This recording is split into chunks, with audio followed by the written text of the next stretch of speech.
Il venait de jeter sa femme dehors, avec leur jumeau nouveau-né. Sous une pluie battante, il l'a laissée sans abri, saignant encore de son accouchement, sans aucun endroit où aller et personne à appeler. Pendant ce temps, il se tenait sur le seuil de la porte avec sa maîtresse, riant tandis qu'elle trébuchait dans l'obscurité, comme si elle n'était rien de plus qu'un déchet dont il s'était enfin débarrassé. Cette nuit-là, elle s'est effondrée à un arrêt de bus, trempée jusqu'aux os, le corps brisé, ses bébés pleurant contre sa poitrine. La seule chose qui lui restait était un unique message sur son téléphone, d'un père qu'elle croyait mort depuis 8 ans. Un message qui disait simplement « J'avais tout prévu ». Ce que son mari ignorait, ce qu'il n'avait jamais soupçonné, c'est que la maison de maître dont il venait de la chasser, les comptes qu'il vidait, la vie qu'il pensait avoir volée, rien de tout cela ne lui appartenait.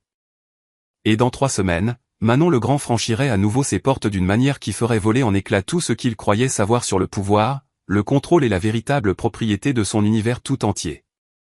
Avant de nous plonger dans l'origine de cette fracture, si vous voulez voir comment Manon a complètement anéanti son mari, récupéré tout ce qu'il lui avait volé et est sortie victorieuse de ce tribunal, abonnez-vous dès maintenant et laissez un commentaire nous indiquant l'heure qu'il est là où vous nous regardez.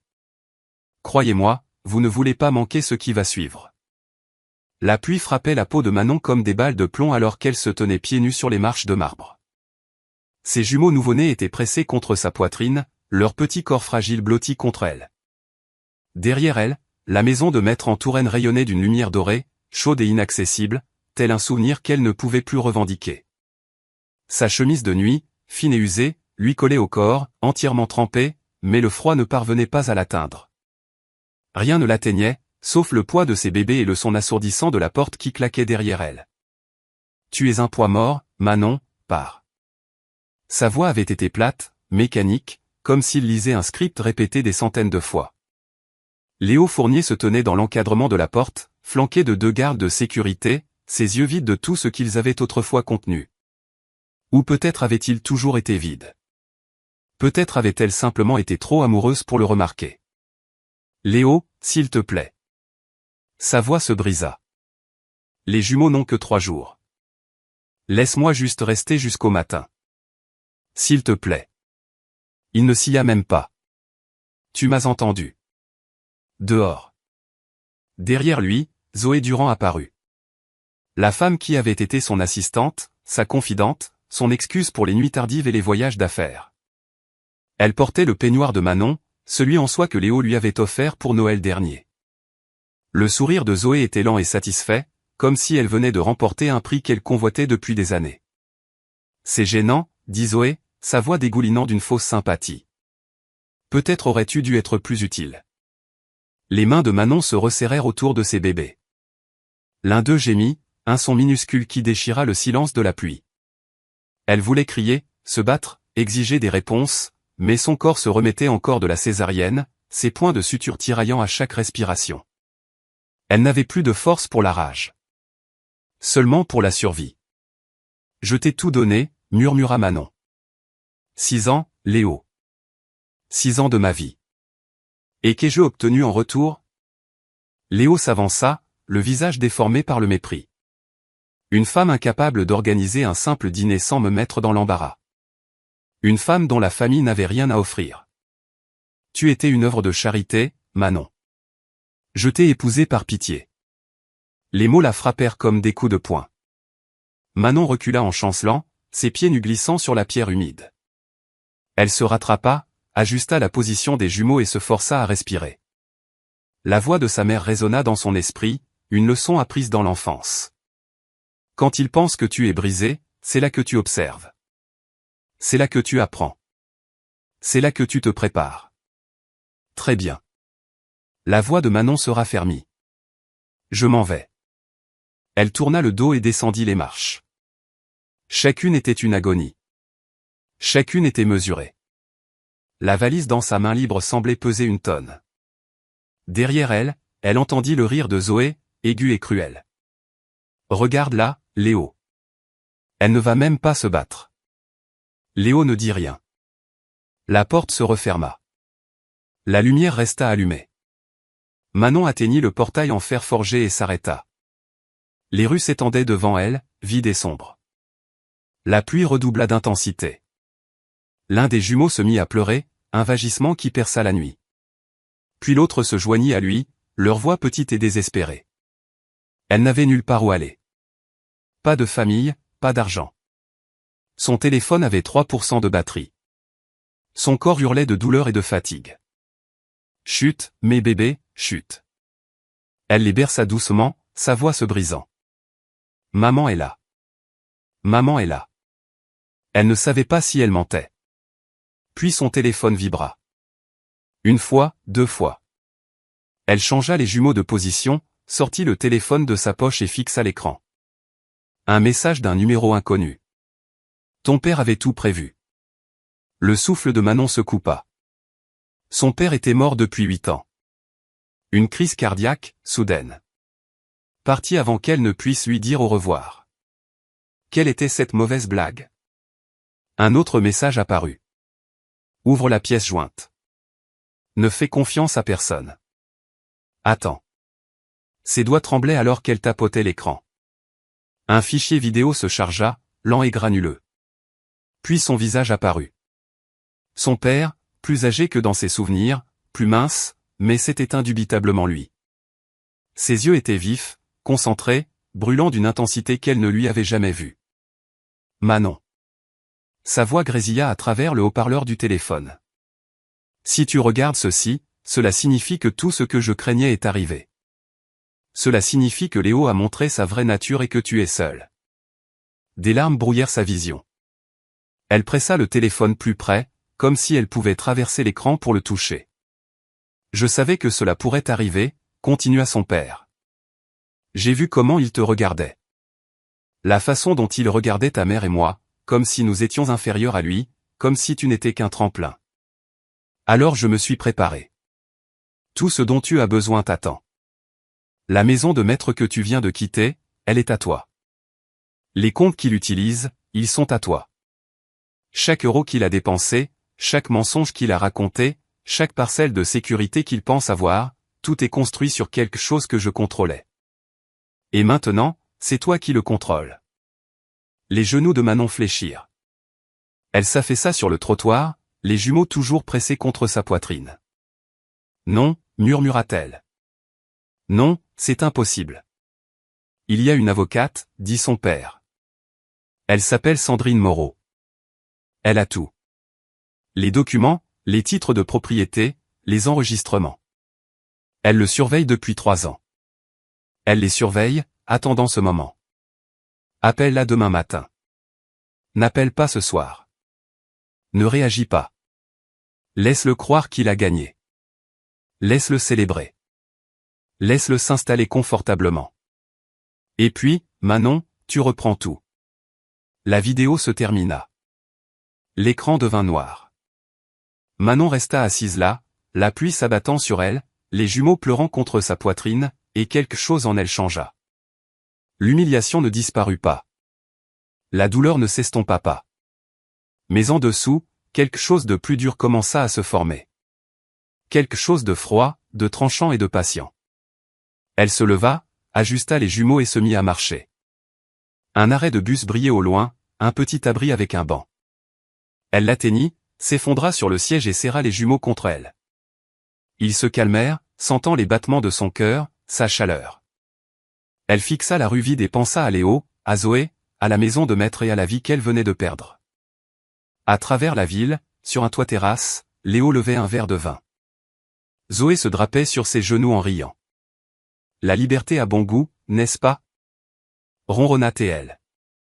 Léo sourit. La meilleure décision que j'ai jamais prise.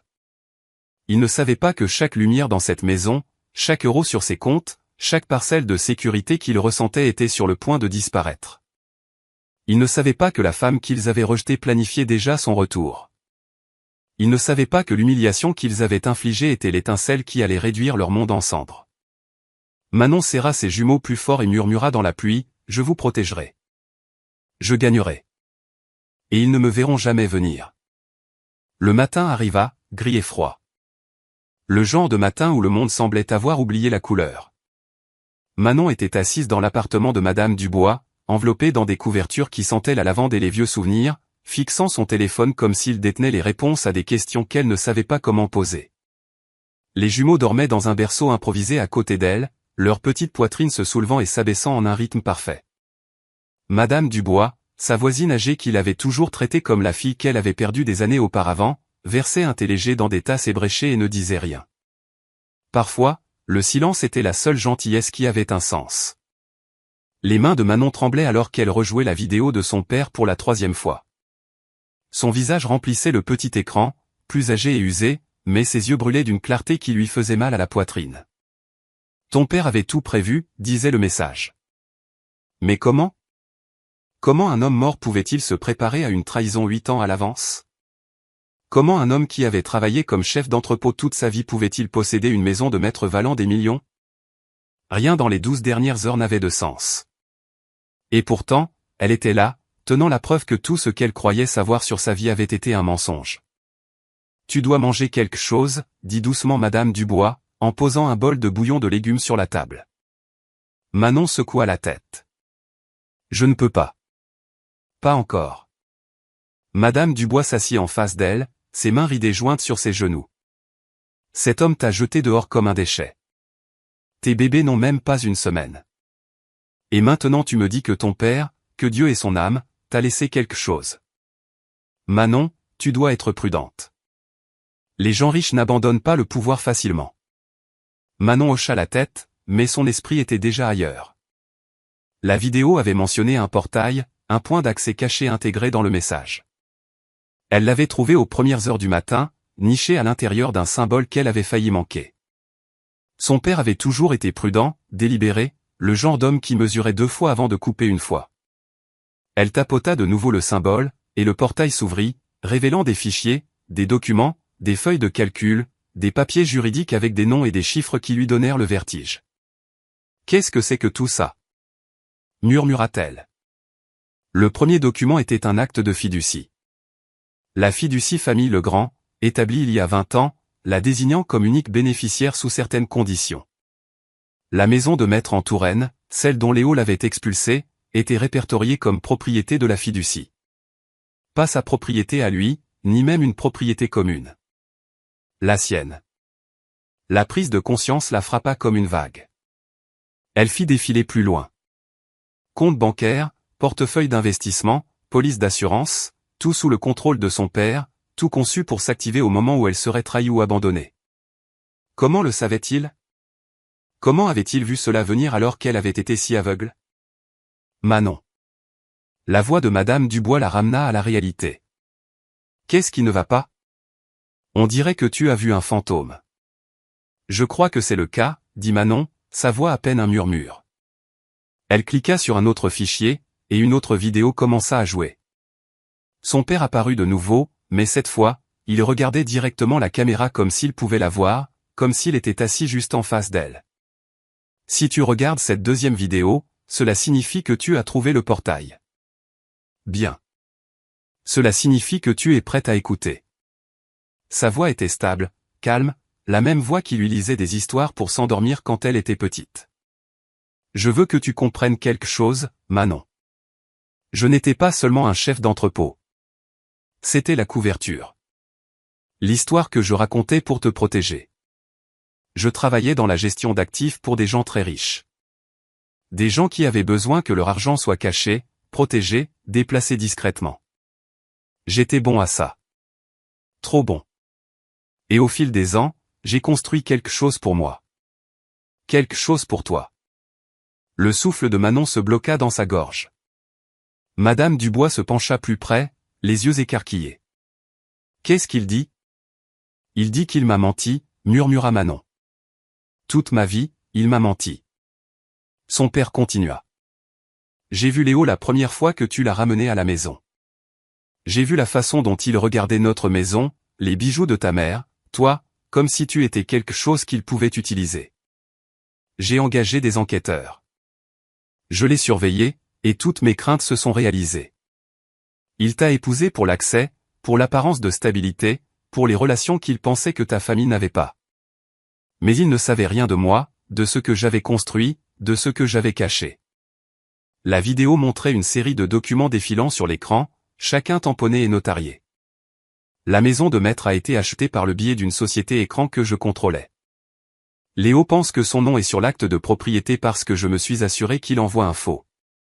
Le véritable acte t'a toujours désigné comme propriétaire, détenu en fiducie jusqu'à tes 30 ans ou jusqu'à ce que tu sois abandonné. Le premier des deux prévalents. Les comptes sur lesquels il a puisé, ce sont les tiens. Chaque euro que j'ai injecté dans son entreprise, chaque prêt que j'ai cosigné, chaque investissement qu'il pensait être le sien. Tout te revient au moment où il viole les termes de la fiducie. Les mains de Manon couvrirent sa bouche. Des larmes coulaient sur son visage. Papa, murmura-t-elle. Pourquoi ne m'as-tu rien dit? Le visage de son père s'adoucit. Parce que je voulais que tu sois heureuse. Je voulais croire que je me trompais à son sujet. Mais je voulais aussi m'assurer que si je ne me trompais pas, tu aurais une issue. Tu aurais le pouvoir. Tu aurais des preuves. L'écran passa à une carte de contact.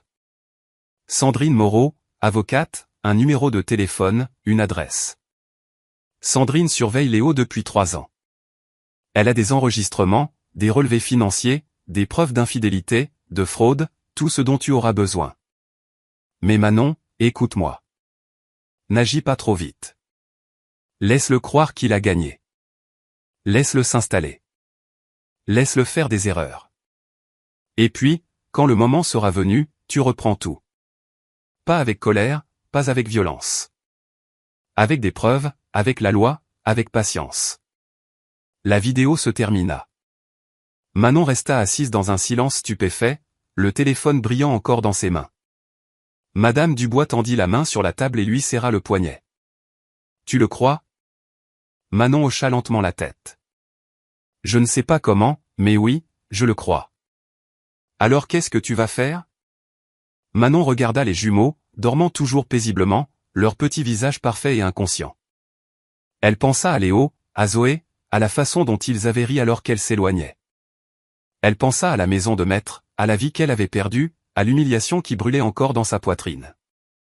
Et puis elle pensa à son père, aux années qu'il avait passées à se préparer pour ce moment, à la confiance qu'il lui avait accordée pour finir ce qu'il avait commencé. Je vais appeler Sandrine, dit Manon, sa voix stable pour la première fois depuis l'expulsion. Et ensuite, je vais faire exactement ce que papa a dit. Je vais les laisser croire qu'ils ont gagné. Je vais observer. Je vais attendre. Et ensuite, je vais tout reprendre. Madame Dubois sourit. Un sourire lent et satisfait. Ton père t'a bien élevé. Manon prit son téléphone et composa le numéro. Il sonna 1 fois, 2 fois. Puis une voix nette et professionnelle répondit. Sandrine Moreau à l'appareil. Mon nom est Manon Legrand, dit-elle. Sa voix, forte, claire, n'était plus brisée. Mon père m'a dit de vous appeler. Il y eut une pause. Puis la voix de Sandrine s'adoucit très légèrement. J'attends cet appel depuis 3 ans. Êtes-vous prête? Manon regarda ses jumeaux, les fichiers sur son téléphone, la vie qu'elle était sur le point de reconquérir. Oui, dit-elle. Je suis prête. Le bureau de Sandrine Moreau se trouvait au 14e étage d'un immeuble qui sentait le vieil argent et l'ambition nouvelle. Manon arriva à 9 heures précises. Les jumeaux attachés contre sa poitrine dans un double porte-bébé que Madame Dubois lui avait prêté. Ses vêtements étaient empruntés, ses cheveux encore humides d'une douche rapide, mais sa colonne vertébrale était droite et ses yeux clairs. Elle avait passé la nuit à lire chaque document que son père avait laissé, mémorisant les noms et les chiffres jusqu'à ce qu'ils se gravent dans son cerveau. Si elle devait reconquérir sa vie, elle devait comprendre chaque arme de son arsenal. La réceptionniste, une jeune femme au maquillage parfait et au sourire étudié, toisa Manon de haut en bas avec un jugement à peine dissimulé. « Avez-vous un rendez-vous » ? Sandrine m'attend, dit Manon, sa voix calme. Dites-lui que Manon Legrand est là. L'expression de la réceptionniste passa du mépris à la surprise. Elle prit le téléphone, murmura quelque chose, puis hocha la tête. Elle va vous recevoir maintenant. Dernière porte à droite. Le bureau de Sandrine était tout en bois sombre et en cuir, avec des fenêtres allant du sol au plafond surplombant la ville. La femme derrière le bureau avait la cinquantaine, les cheveux gris tirés en un chignon serré, portant un tailleur bleu marine qui semblait coûter plus cher que toute la garde-robe de Manon. Mais ses yeux étaient bienveillants, vifs et calculateurs, les yeux de quelqu'un qui avait vu trop de batailles pour perdre du temps en politesse. Manon le grand, dit Sandrine en se levant et en lui tendant la main. Votre père parlait constamment de vous. Il était convaincu que ce jour viendrait. Je suis seulement désolé qu'il ait eu raison. Manon lui serra la main, la poignée ferme et stable. Merci de me recevoir. Asseyez-vous, dit Sandrine, désignant la chaise en face d'elle. Manon s'assit, ajustant les jumeaux, qui bougèrent mais ne se réveillèrent pas. Sandrine l'étudia un moment, puis ouvrit un épais dossier sur son bureau. Avant de commencer, je dois savoir quelque chose. Êtes-vous ici pour la vengeance ou pour la justice? Manon n'hésita pas. La justice. Bien, dit Sandrine. Parce que la vengeance est désordonnée et coûteuse. La justice est propre et permanente. Votre père l'avait compris. Il a passé 15 ans à monter un dossier qui ne pouvait être brisé, ni contesté, ni acheté. Ce que Léo vous a fait il y a 3 nuits n'était pas seulement cruel. C'était la dernière preuve dont nous avions besoin pour activer la fiducie et récupérer chaque actif qu'il exploitait. Elle fit glisser un document sur le bureau. Manon le prit, ses yeux parcourant le langage juridique. La fiducie Famille Legrand, établie en 2010, la désignant comme unique bénéficiaire. La maison de maître en Touraine, achetée via une société écran que son père contrôlait, détenue en fiducie jusqu'à ce que Manon ait 30 ans ou soit abandonnée par son conjoint. Elle avait 29 ans. La clause d'abandon avait été déclenchée au moment où Léo l'avait mise à la porte. Il ne possède rien, murmura Manon. Ni la maison, ni les voitures, pas même l'entreprise qu'il pense avoir bâtie. Correct, dit Sandrine. La société de capital risque que Léo dirige, les entreprises Fournier. Votre père en était l'investisseur silencieux. Chaque euro que Léo a utilisé pour démarrer cette entreprise provenait des comptes de votre père, acheminés par des holdings offshore pour faire croire que Léo avait des investisseurs externes. Il n'en avait pas. C'était toujours l'argent de votre père, ce qui signifie que c'est maintenant votre argent. Manon sentit quelque chose de froid et de puissant s'installer dans sa poitrine. Pourquoi mon père ne me l'a-t-il pas simplement dit? Parce qu'il vous aimait, dit simplement Sandrine. Et il voulait croire que Léo lui prouverait qu'il avait tort. Il espérait que le mariage, les enfants, le temps transformerait Léo en l'homme que vous pensiez qu'il était. Mais votre père était aussi un réaliste. Il savait que les hommes comme Léo ne changent pas. Ils deviennent simplement meilleurs pour se cacher. Elle sortit un autre dossier, celui-ci plus épais. Au cours des 3 dernières années, j'ai fait documenter tout par des enquêteurs. Infidélité, fraude financière, évasion fiscale, détournement de fonds fiduciaires. Léo vous vole depuis le jour de votre mariage. Il a acheminé de l'argent vers des comptes offshore, acheté des propriétés sous des sociétés écrans, bâti un empire financier qu'il pense intouchable. Mais chaque transaction peut être retracée jusqu'à l'investissement initial de votre père, ce qui signifie que chaque actif que Léo pense posséder est légalement à vous. Les mains de Manon se resserrèrent sur le document. Et Zoé? Le sourire de Sandrine était mince et dangereux.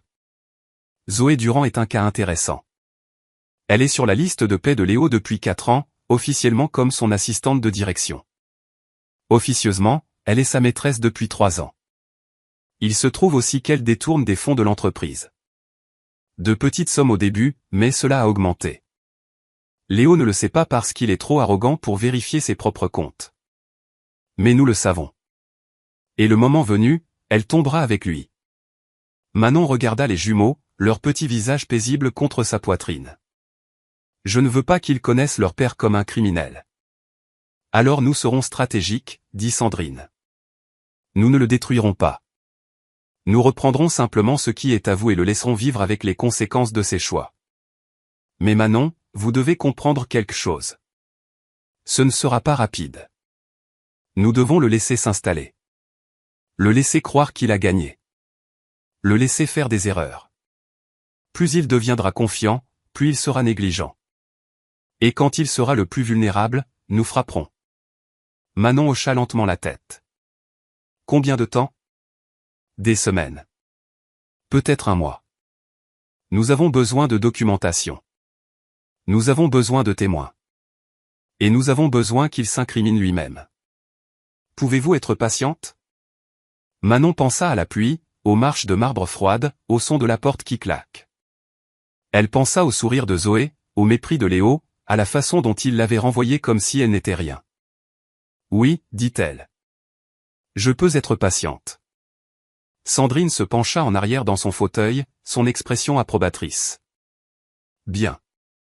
Maintenant, parlons logistique. Vous avez besoin d'un endroit où vivre, quelque chose de sûr et d'assez proche pour surveiller la situation, mais assez loin pour que Léo ne sache pas où vous êtes. J'ai une propriété à Saint-Germain-des-Prés, entièrement meublée, payée par la fiducie. Vous et les jumeaux pouvez y rester aussi longtemps que nécessaire. Je ne peux pas me le permettre, si, vous le pouvez, interrompit Sandrine. La fiducie génère des revenus depuis 15 ans. Vous avez plus d'argent que vous ne le pensez. Votre père s'en est assuré. Manon sentit des larmes lui piquer les yeux. Je ne sais pas comment vous remercier. Remerciez-moi en gagnant, dit Sandrine. Remerciez-moi en reprenant ce qui est avoué, en montrant à vos enfants que la dignité et la patience sont plus puissantes que la cruauté et l'arrogance. Elle se leva, se dirigea vers la fenêtre et regarda la ville. Votre père était l'un des hommes les plus intelligents que j'ai jamais rencontrés. Il a joué le jeu sur le long terme, et il l'a joué parfaitement. Maintenant, c'est votre tour. Manon se leva, ajusta les jumeaux et rejoignit Sandrine à la fenêtre. En bas, la ville bougeait à son rythme chaotique, des gens se précipitant à des réunions et des rendez-vous, inconscients de la guerre silencieuse menée dans les bureaux et les tribunaux. Que dois-je faire en premier ? Demanda Manon. Sandrine lui tendit un téléphone, élégant et neuf. C'est une ligne sécurisée. Seuls vous et moi avons le numéro. Utilisez-le pour tout ce qui concerne l'affaire. Deuxièmement, vous documentez tout. Chaque interaction avec Léo, chaque message, chaque tentative de contact. Troisièmement, vous vivez votre vie. Trouvez une routine. Prenez soin des jumeaux. Laissez-le penser que vous avez disparu, que vous avez abandonné. Et quand il sera convaincu que vous n'êtes plus une menace, nous le frapperons avec tout ce que nous avons. Manon prit le téléphone, sentit son poids dans sa paume. Il va être en colère. Laissez-le être en colère, dit Sandrine. Les hommes en colère font des erreurs, et nous serons là pour documenter chacune d'entre elles. Manon regarda les jumeaux, puis de nouveau Sandrine. Quand ce sera fini, qu'arrivera-t-il à Léo ? L'expression de Sandrine ne changea pas. Cela dépend de lui. S'il se bat, nous l'enterrons. S'il accepte les conditions, il repartira avec sa liberté et rien d'autre. Dans tous les cas, vous gagnez. Manon sentit quelque chose changer en elle. Quelque chose qui avait été brisé il y a 3 nuits, mais qui se reconstruisait lentement en quelque chose de plus dur, de plus tranchant, d'incassable. Alors, commençons, dit-elle. Sandrine sourit. Bienvenue dans le combat, Manon Legrand. Votre père serait fier. 3 semaines s'étaient écoulées depuis que Manon avait quitté le bureau de Sandrine avec un plan et un but. 3 semaines de matin tranquilles dans l'appartement de Saint-Germain-des-Prés, à nourrir les jumeaux, à documenter chaque message que Léo envoyait exigeant qu'elle signe les droits de garde. Chaque message vocal de Zoé se moquant d'elle pour être trop faible pour se battre. 3 semaines à observer de loin Léo organiser des fêtes dans la maison de maître, poster des photos sur les réseaux sociaux de sa nouvelle vie, de sa liberté, de son triomphe. Mais aujourd'hui, l'attente prenait fin. Aujourd'hui, Manon retournerait à la maison de maître, non pas comme une victime suppliant un abri, mais comme la propriétaire légitime armée de documents qui ferait voler en éclats tout ce que Léo pensait avoir construit. La berline de luxe s'arrêta devant l'appartement à 9 heures précises, noire et élégante, le genre de voiture qui faisait s'arrêter et regarder les gens.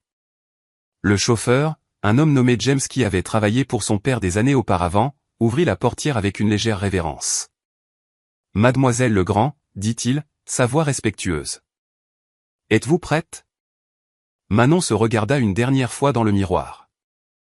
Elle portait une simple robe noire, les cheveux tirés en arrière, un maquillage minimal. Elle n'avait pas besoin d'avoir l'air riche. Elle avait juste besoin d'avoir l'air certaine. « Je suis prête, dit-elle. » Sandrine était assise sur la banquette arrière, sa mallette ouverte, des dossiers étalés sur ses genoux. « Les policiers nous retrouveront là-bas. Nous avons l'avis d'expulsion, les documents de transfert de propriété et les ordonnances de cessation et d'abstention pour tous les comptes et cartes de crédit. Au moment où nous arriverons, tout ce que Léo a utilisé cessera de fonctionner. Ces cartes seront refusées. Son accès au compte de l'entreprise sera gelé, et il aura exactement 48 heures pour quitter la propriété. Manon hocha la tête, ses mains stables, même si son cœur battait à tout rompre dans sa poitrine. Et s'il se bat? Il se battra, dit Sandrine. Les hommes comme Léo se battent toujours. Mais c'est ce que nous voulons. Chaque mot qu'il dit, chaque menace qu'il profère, tout devient une preuve. Les policiers documenteront tout. Les voisins verront. Et ce soir, cette histoire sera partout en ville. La berline de luxe glissa dans la circulation, tournant sur la route de campagne menant à la maison de maître en Touraine, qui se dressait comme un monument au mensonge. Manon vit les lumières dorées briller aux fenêtres, la pelouse parfaitement entretenue, la fontaine dans l'allée que Léo aimait exhiber sur ses réseaux sociaux. Sa maison, le cadeau de son père, volé et exhibé par un homme qui n'en avait jamais mérité une seule brique. 2 voitures de police étaient déjà garées sur le bas-côté. Des policiers se tenaient sur le trottoir, leur présence attirant les regards curieux des voisins qui commençaient à se rassembler sur leur perron et dans leur jardin. Manon vit Madame Bernard, de 3 maisons plus loin, la femme qui lui avait dit un jour lors d'un événement caritatif qu'elle avait de la chance de s'être si bien mariée. Elle vit Monsieur Martin, le banquier à la retraite qui avait complimenté Léo sur son sens des affaires. Ils regardaient tous maintenant, leur téléphone sorti pour enregistrer. C'est l'heure du spectacle, dit Sandrine en rassemblant ses dossiers. James ouvrit la portière et Manon sortit, ses talons claquant sur le pavé. Le soleil du matin attrapa la berline de luxe, la faisant briller comme une déclaration. Elle se dirigea vers la maison de maître, Sandrine à ses côtés, les policiers se mettant en rang derrière elle. Tous les yeux de la rue suivaient son mouvement. La porte d'entrée s'ouvrit avant qu'elle ne l'atteigne. Léo se tenait là, pieds nus, en pantalon de pyjama et en t-shirt, les cheveux en désordre. Son expression passa de la confusion à la reconnaissance puis à la colère en l'espace d'un battement de cœur. Manon. Il regarda les policiers, Sandrine, la berline de luxe. Qu'est-ce que c'est que ce bordel? Monsieur Léo Fournier, dit l'un des policiers, s'avançant. Je suis l'agent Marc Dupuis. Nous sommes ici pour vous signifier un avis d'expulsion et plusieurs documents juridiques concernant la propriété et le gel des avoirs. Vous devez accepter ces papiers. Léo rit, le son sec et incrédule. Expulsion? C'est ma maison. Je suis propriétaire de cette maison. En fait, non, dit Sandrine, sa voix calme et professionnelle. Elle lui tendit un dossier. À l'intérieur, vous trouverez l'acte de propriété original de cette propriété, acheté en 2015 par la fiducie famille Legrand avec Manon Legrand comme unique bénéficiaire. Vous trouverez également des documents montrant que chaque euro que vous avez dépensé au cours des 6 dernières années provenait de comptes contrôlés par le père de Manon et maintenant contrôlés par Manon elle-même. Cette maison, les voitures dans le garage, l'entreprise que vous pensez avoir bâtie, tout lui appartient. Léo fixa le dossier comme si c'était un serpent. Son visage perdit toute couleur. C'est impossible. J'ai signé des papiers. J'ai des documents. Vous avez de faux documents, dit Sandrine. Des documents que son père a créés pour que vous vous sentiez en sécurité pendant qu'il surveillait chacun de vos mouvements. Les vrais documents sont ici, notariés, légaux et contraignants. Vous avez 48 heures pour retirer vos effets personnels et quitter les lieux. Toute tentative d'endommager la propriété ou de retirer des objets qui ne sont pas explicitement les vôtres entraînera des poursuites pénales. Zoé apparut derrière Léo, son expression suffisante jusqu'à ce qu'elle voie les policiers. Qu'est-ce qui se passe? Ils mentent, dit Léo, sa voix montant. C'est du harcèlement. J'appelle mon avocat. Faites donc, dit Sandrine. Votre avocat vous dira la même chose que moi. Vous n'avez aucun droit légal sur cette propriété ou sur les actifs associés. Manon s'avança, sa voix basse mais assez claire pour que tout le monde dans la rue l'entende. Tu m'as mise à la porte il y a 3 semaines, Léo. Tu m'as dit que j'étais un poids mort. Tu nous as mis, moi et nos bébés nouveau-nés, dans la rue au milieu de la nuit parce que tu pensais que je n'avais rien, que je n'étais rien. Mais tu avais tort. Les yeux de Léo se fixèrent sur les siens, et pour la première fois depuis qu'elle le connaissait, elle y vit de la peur. Manon, écoute, non, dit-elle. C'est toi qui écoutes. Chaque mensonge que tu as raconté est documenté. Chaque euro que tu as volé est comptabilisé. Chaque avantage dont tu as profité en prétendant être quelqu'un que tu n'es pas. Tout est fini. Cette maison est à moi. L'entreprise est à moi. Et tu as 2 jours pour partir. Zoé attrapa le bras de Léo. Elle ne peut pas faire ça. Dis-lui qu'elle ne peut pas faire ça. Elle l'a déjà fait, dit Sandrine. Elle tendit un autre dossier à Zoé. Et mademoiselle Durand, vous trouverez là-dedans des documents détaillant votre détournement de fonds des entreprises Fournier. Nous avons les enregistrements de chaque transaction frauduleuse, de chaque note de frais falsifiée, de chaque compte que vous pensiez avoir caché. Vous avez 2 options.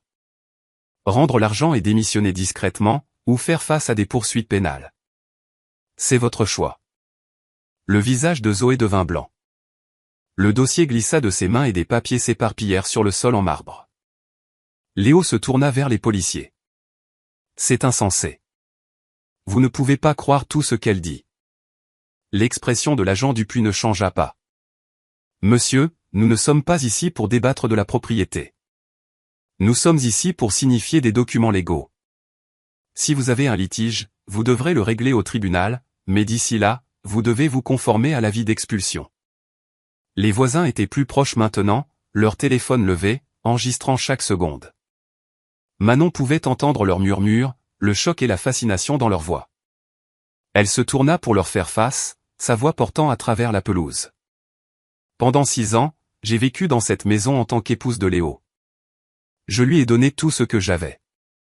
Et il y a 3 semaines, il nous a jetés dans la pluie, moi et nos jumeaux de 3 jours, parce qu'il pensait que j'étais impuissante. Mais mon père savait mieux. Il s'était préparé à cela. Il s'est assuré que lorsque la vérité éclaterait, il n'y aurait aucun doute sur qui était vraiment impuissant. Elle se retourna vers Léo, ses yeux stables. Tu voulais que je parte parce que tu pensais que j'étais sur ton chemin. Mais je n'ai jamais été sur ton chemin, Léo. J'étais la fondation sur laquelle tu as bâti tes mensonges. Et maintenant, cette fondation a disparu. La mâchoire de Léo se serra. Tu vas le regretter. Non, dit Manon. C'est toi qui vas regretter de m'avoir sous-estimé. Sandrine tendit les derniers documents aux policiers. Tous les comptes associés à Léo Fournier ont été gelés à partir de 8 heures ce matin. Carte de crédit, compte d'entreprise, avoirs personnels, tout est inaccessible. Il a 2 jours pour organiser un logement et un transport alternatif. Après cela, toute tentative de retour sur cette propriété sera considérée comme une violation de domicile. Léo se tenait là, le dossier dans les mains, la maison de maître derrière lui, la berline de luxe brillant dans son allée, et pour la première fois de sa vie, il n'avait rien à dire. Manon tourna le dos et retourna à la voiture, la tête haute, ses pas mesurés. James ouvrit la portière et elle se glissa à l'intérieur. Sandrine suivit. Les policiers restèrent sur le porche, s'assurant que Léo comprenait que les documents étaient contraignants. Alors que la berline de luxe s'éloignait, Manon jeta un dernier regard à la maison de maître. Léo se tenait dans l'embrasure de la porte, Zoé à ses côtés, tous deux figés dans l'incrédulité. Les voisins parlaient déjà, leur téléphone bourdonnant de messages et de publications. Ce soir, toute la ville saurait. La femme qu'ils avaient plainte, l'épouse qu'ils avaient méprisée, venait de tout reprendre. Et elle l'avait fait avec patience, avec des preuves, et avec la certitude inébranlable que la justice, lorsqu'elle est bien faite, n'a pas besoin d'être bruyante. Elle a juste besoin d'être minutieuse. La maison de maître semblait différente maintenant qu'elle était vraiment la sienne. Manon parcourait les pièces qu'elle avait autrefois nettoyées et décorées, des pièces où elle avait organisé des dîners pour les partenaires commerciaux de Léo pendant qu'il s'attribuait le mérite de son travail, des pièces où elle avait pleuré seule pendant qu'il sortait avec Zoé. Mais les larmes avaient disparu, remplacées par quelque chose de plus froid et de plus précis. Sandrine avait été claire. La propriété n'était que la première étape. Pour protéger les jumeaux, pour assurer leur avenir, Manon devait s'assurer que Léo ne pourrait jamais utiliser le système judiciaire contre elle. Cela signifiait rassembler des preuves si minutieuses, si accablantes que n'importe quel juge le verrait pour ce qu'il était vraiment. Il demandera la garde, avait prévenu Sandrine lors de leur réunion ce matin-là. Les hommes comme Léo n'acceptent pas la défaite. Il la recadre. Il prétendra que vous êtes instable. Que vous avez manipulé votre père. Que les jumeaux méritent un père avec des ressources et de la stabilité. Il se fera passer pour la victime. Manon avait hoché la tête, son esprit déjà en action. Alors nous devons montrer qu'il n'est ni stable ni apte à être leur père. Exactement, avait dit Sandrine. C'est pourquoi nous allons le laisser s'enterrer lui-même. Le plan était élégant dans sa simplicité. Léo était arrogant, et les hommes arrogants parlent quand ils se croient en sécurité. Manon organiserait un dîner privé, une prétendue tentative de réconciliation, et elle le laisserait croire qu'il l'avait reconquise. L'équipe de Sandrine avait déjà installé du matériel d'enregistrement dans toute la maison de maître, des caméras et des microphones cachés dans chaque pièce que Léo était susceptible d'utiliser. Tout ce qu'il dirait, chaque aveu, chaque menace serait documenté. Êtes-vous sûr de pouvoir le faire ? Avait demandé Sandrine, ses yeux scrutant le visage de Manon. S'asseoir en face de lui, faire semblant d'être faible, le laisser croire qu'il a du pouvoir sur vous. Manon avait rencontré son regard sans ciller. Je le fais depuis 6 ans. Qu'est-ce qu'une nuit de plus ? Maintenant, alors qu'elle dressait la table de la salle à manger avec la porcelaine que Léo aimait, les verres en cristal sur lesquels il avait toujours insisté, elle ne ressentait qu'une détermination calme. Les jumeaux étaient chez Madame Dubois, en sécurité et loin de ce qui se passerait ce soir. Manon avait répété son rôle, pratiqué la voix tremblante, le ton d'excuse, la femme désespérée prête à tout pour garder sa famille unie. C'était une performance, et elle avait l'intention de la rendre impeccable. Léo arriva à 7 heures, pile à l'heure, portant le costume qui, selon elle, lui donnait toujours l'air puissant. Il se tenait dans l'embrasure de la porte, son expression méfiante, calculatrice. « Tu as dit que tu voulais parler. » « C'est exact, » dit Manon, sa voix douce, incertaine. « S'il te plaît, entre. » Il passa devant elle, ses yeux parcourant la maison de maître comme s'il cataloguait ce qu'il avait perdu. « Tu as redécoré. » « Certaines choses devaient changer, » dit Manon. Elle fit un geste vers la salle à manger. « J'ai préparé ton plat préféré. Un bœuf bourguignon, comme tu l'aimes. » Léo s'assit lentement, la méfiance se lisant sur son visage. « De quoi s'agit-il, Manon ? Tu m'humilies devant tout le voisinage. Tu prends tout ce pour quoi j'ai travaillé. Et maintenant tu veux dîner ? » Manon s'assit en face de lui, les mains jointes sur ses genoux. « Je veux parler des jumeaux. De nous. » « Il n'y a pas de nous, » dit Léo sèchement. « Tu l'as bien fait comprendre quand tu es arrivé avec des avocats et des flics. » J'étais en colère, dit Manon, laissant sa voix se briser. « Tu m'as fait du mal, Léo. Tu m'as mise à la porte quand j'étais au plus bas. Mais j'ai eu le temps de réfléchir, et je me rends compte que se battre n'est bon pour personne, surtout pas pour les bébés. » Léo se pencha en arrière, son expression s'adoucissant très légèrement. « Alors, qu'est-ce que tu dis ? » « Je dis que peut-être nous pouvons trouver un arrangement, » dit Manon. « Peut-être que nous n'avons pas besoin d'être ennemis. Peut-être que nous pouvons être coparents, trouver un moyen de faire fonctionner les choses sans nous traîner mutuellement devant les tribunaux. » Elle observa ses yeux, vit le calcul qui s'y déroulait. Il essayait de comprendre son angle, de décider si elle était sincère ou si c'était un autre piège. « Pourquoi ce changement soudain ? » demanda-t-il. Manon baissa les yeux sur ses mains. « Parce que je suis fatigué, Léo. Je suis fatigué d'être en colère. Je suis fatigué de me battre. Et je ne veux pas que mes enfants grandissent en pensant que leurs parents se détestaient. » Elle laissa une larme couler sur sa joue, parfaitement synchronisée, parfaitement placée. « Je veux juste la paix. » Léo prit son verre de vin, le fit tourner, but une longue gorgée. « Tu sais, Manon, j'ai toujours pensé que tu étais plus intelligente que tu ne le laissais paraître. Toutes ces années à jouer la belle épouse, et maintenant ça. La maison de maître, l'argent, le coup de force. Ton père t'a bien appris. » « Mon père voulait me protéger, » dit Manon doucement. « C'est tout ce qu'il a toujours voulu. »« Te protéger, » répéta Léo, son ton moqueur. « C'est comme ça que tu appelles ça ? Mettre en place des fiducies élaborées, cacher des actifs, me traiter comme un criminel. » Le pouls de Manon s'accéléra, mais son visage resta calme. « C'est toi qui m'as mise à la porte, Léo. C'est toi qui as choisi Zoé. » Léo rit, le son amer. Zoé était une erreur, une distraction. Mais toi, Manon, tu as toujours été le jeu à long terme. Je n'avais juste pas réalisé que ton père en jouait un plus long. Il se pencha en avant, ses yeux vifs. Mais voici ce que je ne comprends pas. Pourquoi me donner une chance maintenant? Tu as gagné. Tu as tout pris. Pourquoi ne pas simplement m'achever? C'était le moment. Manon laissa le silence planer entre eux, lourd et délibéré. Puis elle parla, sa voix à peine un murmure. Parce que les jumeaux méritent mieux que des parents qui se détruisent mutuellement. Et parce que malgré tout, je ne veux pas que tu n'aies rien. Léo l'étudia, et elle pouvait le voir peser ses mots, mesurer sa sincérité. Finalement, il sourit. Le même sourire qu'il avait utilisé lors de leur première rencontre. Charmant et dangereux. Tu sais ce que je pense, Manon? Je pense que tu as peur. Je pense que tu sais que si je me bats pour la garde, je pourrais gagner. J'ai des relations, des ressources, des avocats qui mangent des gens comme Sandrine Moreau au petit déjeuner. Et je pense que tu es ici en train d'essayer de négocier avant que je ne te détruise au tribunal. Le cœur de Manon battait la chamade, mais son visage ne montrait que de la tristesse. Peut-être que tu as raison. Peut-être que j'ai peur. Mais ne serait-ce pas plus facile pour nous deux si nous nous mettions simplement d'accord? Tu as du temps avec les jumeaux, je garde la maison, nous partageons les actifs équitablement. Partager les actifs équitablement, répéta Léo, son sourire s'élargissant.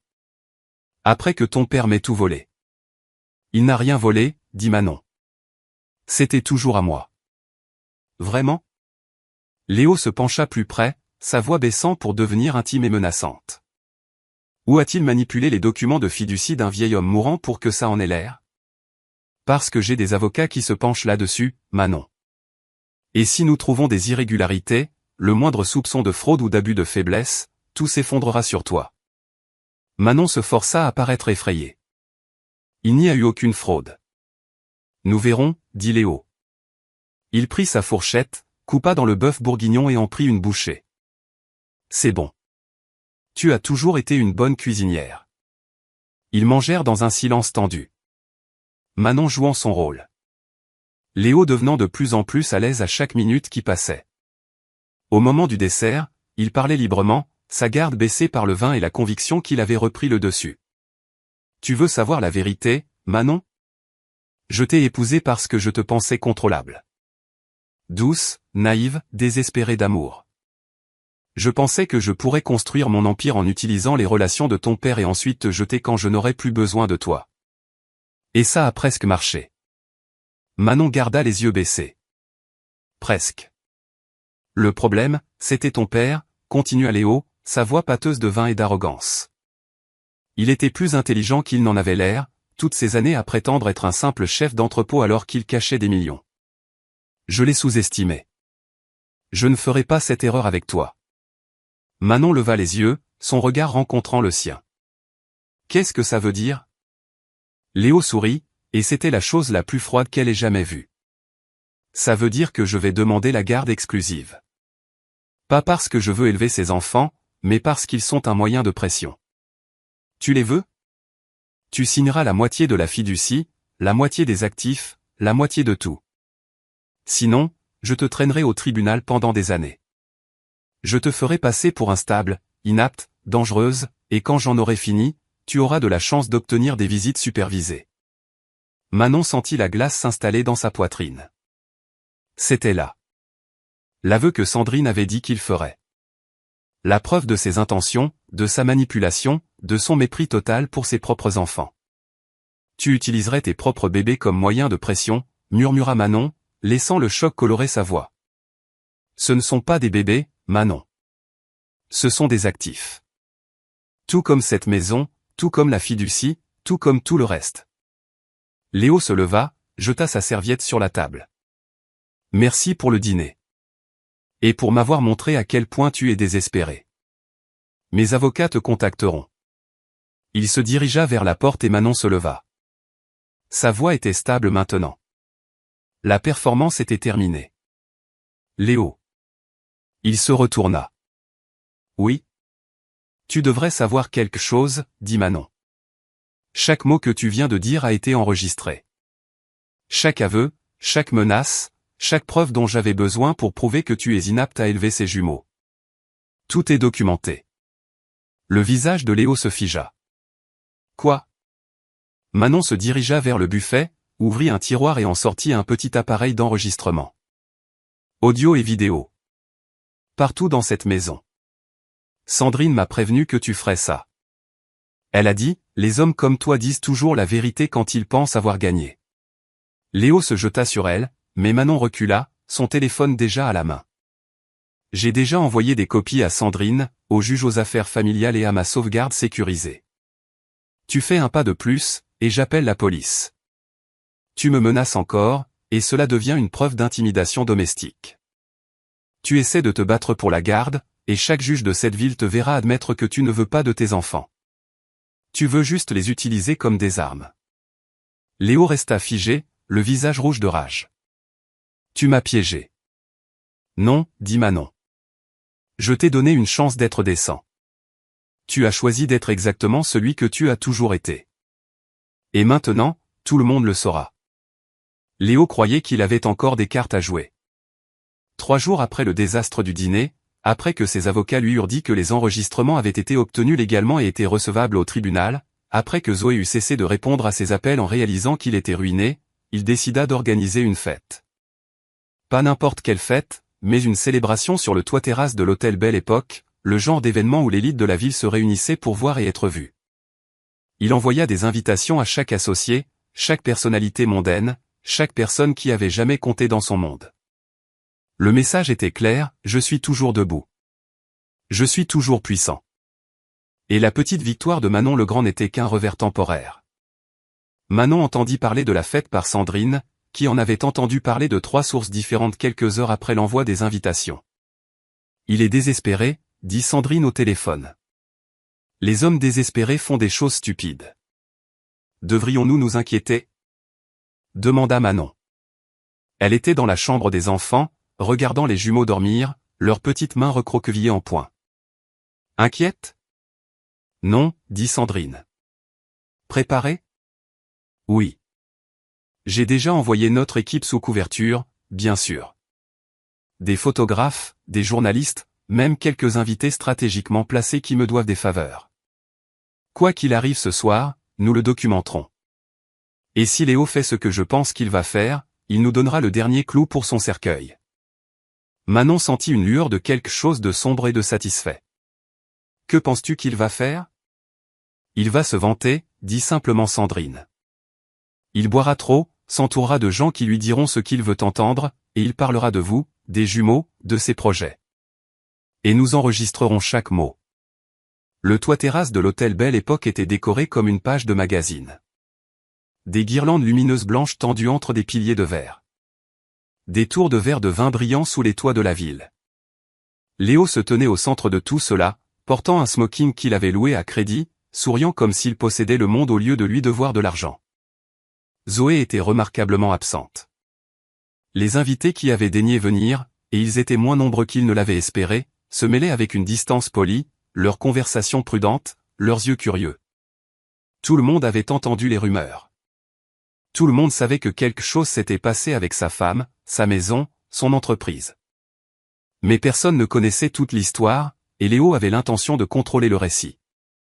Mesdames et messieurs, lança Léo en levant son verre. La foule se tut, se tournant vers lui avec des expressions allant de l'intérêt au scepticisme. Merci d'être venu ce soir. Je sais qu'il y a eu des rumeurs, des spéculations sur ma vie personnelle, mes affaires, mon mariage. Et je veux rétablir la vérité.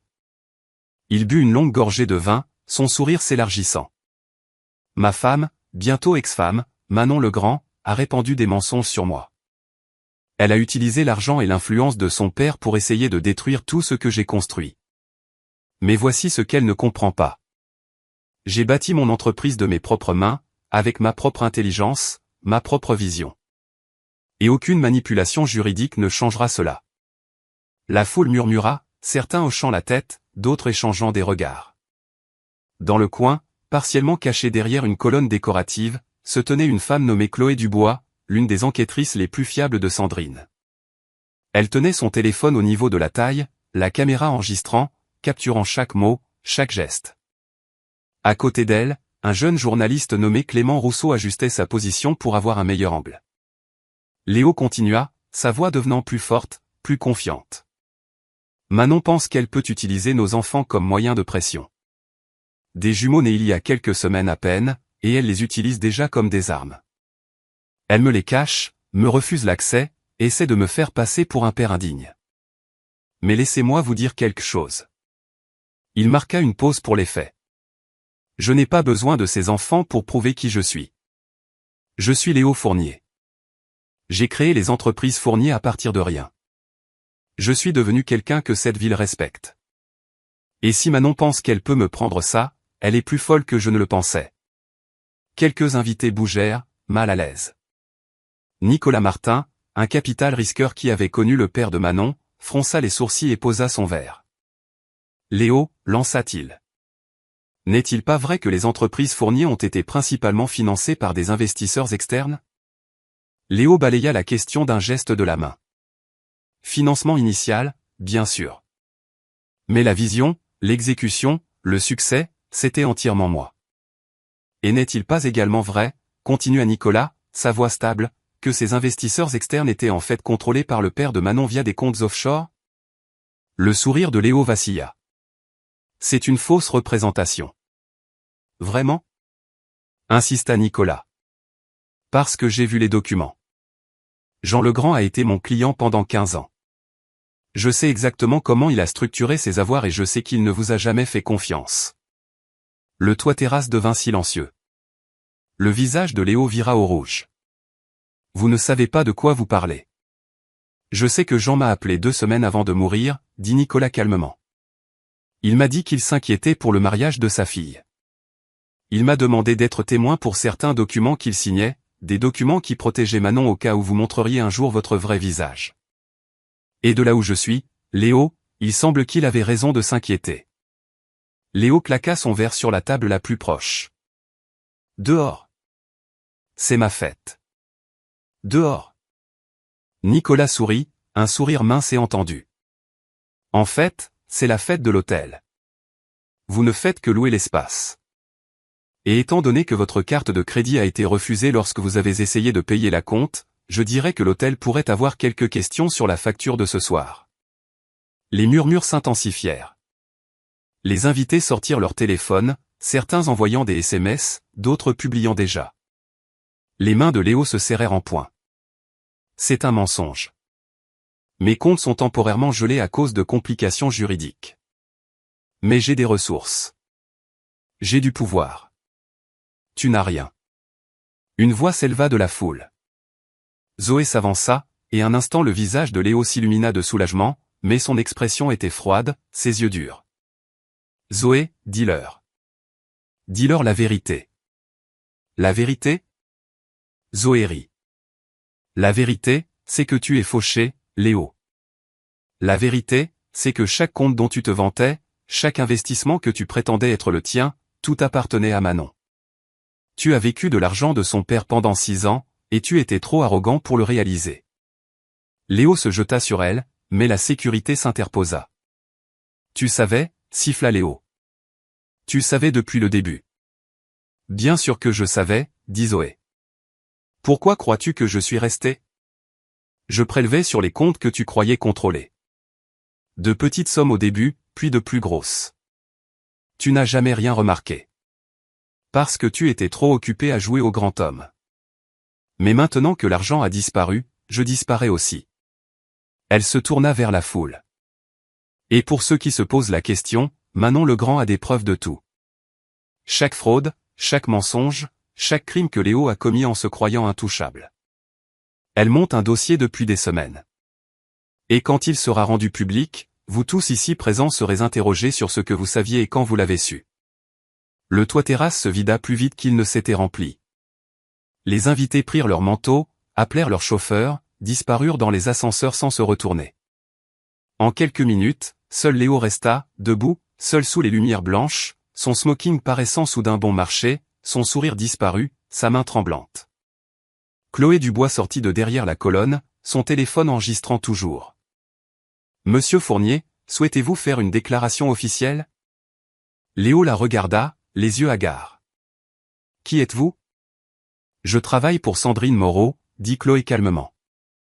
Et j'ai enregistré tout ce qui s'est passé ici ce soir. Vos menaces envers votre femme, votre aveu que vous n'accordez aucune valeur à vos enfants, la confirmation de la fraude par Zoé. Tout est documenté. Avez-vous quelque chose à ajouter? La voix de Léo sortit étranglée. C'est un coup monté. Non, dit Chloé.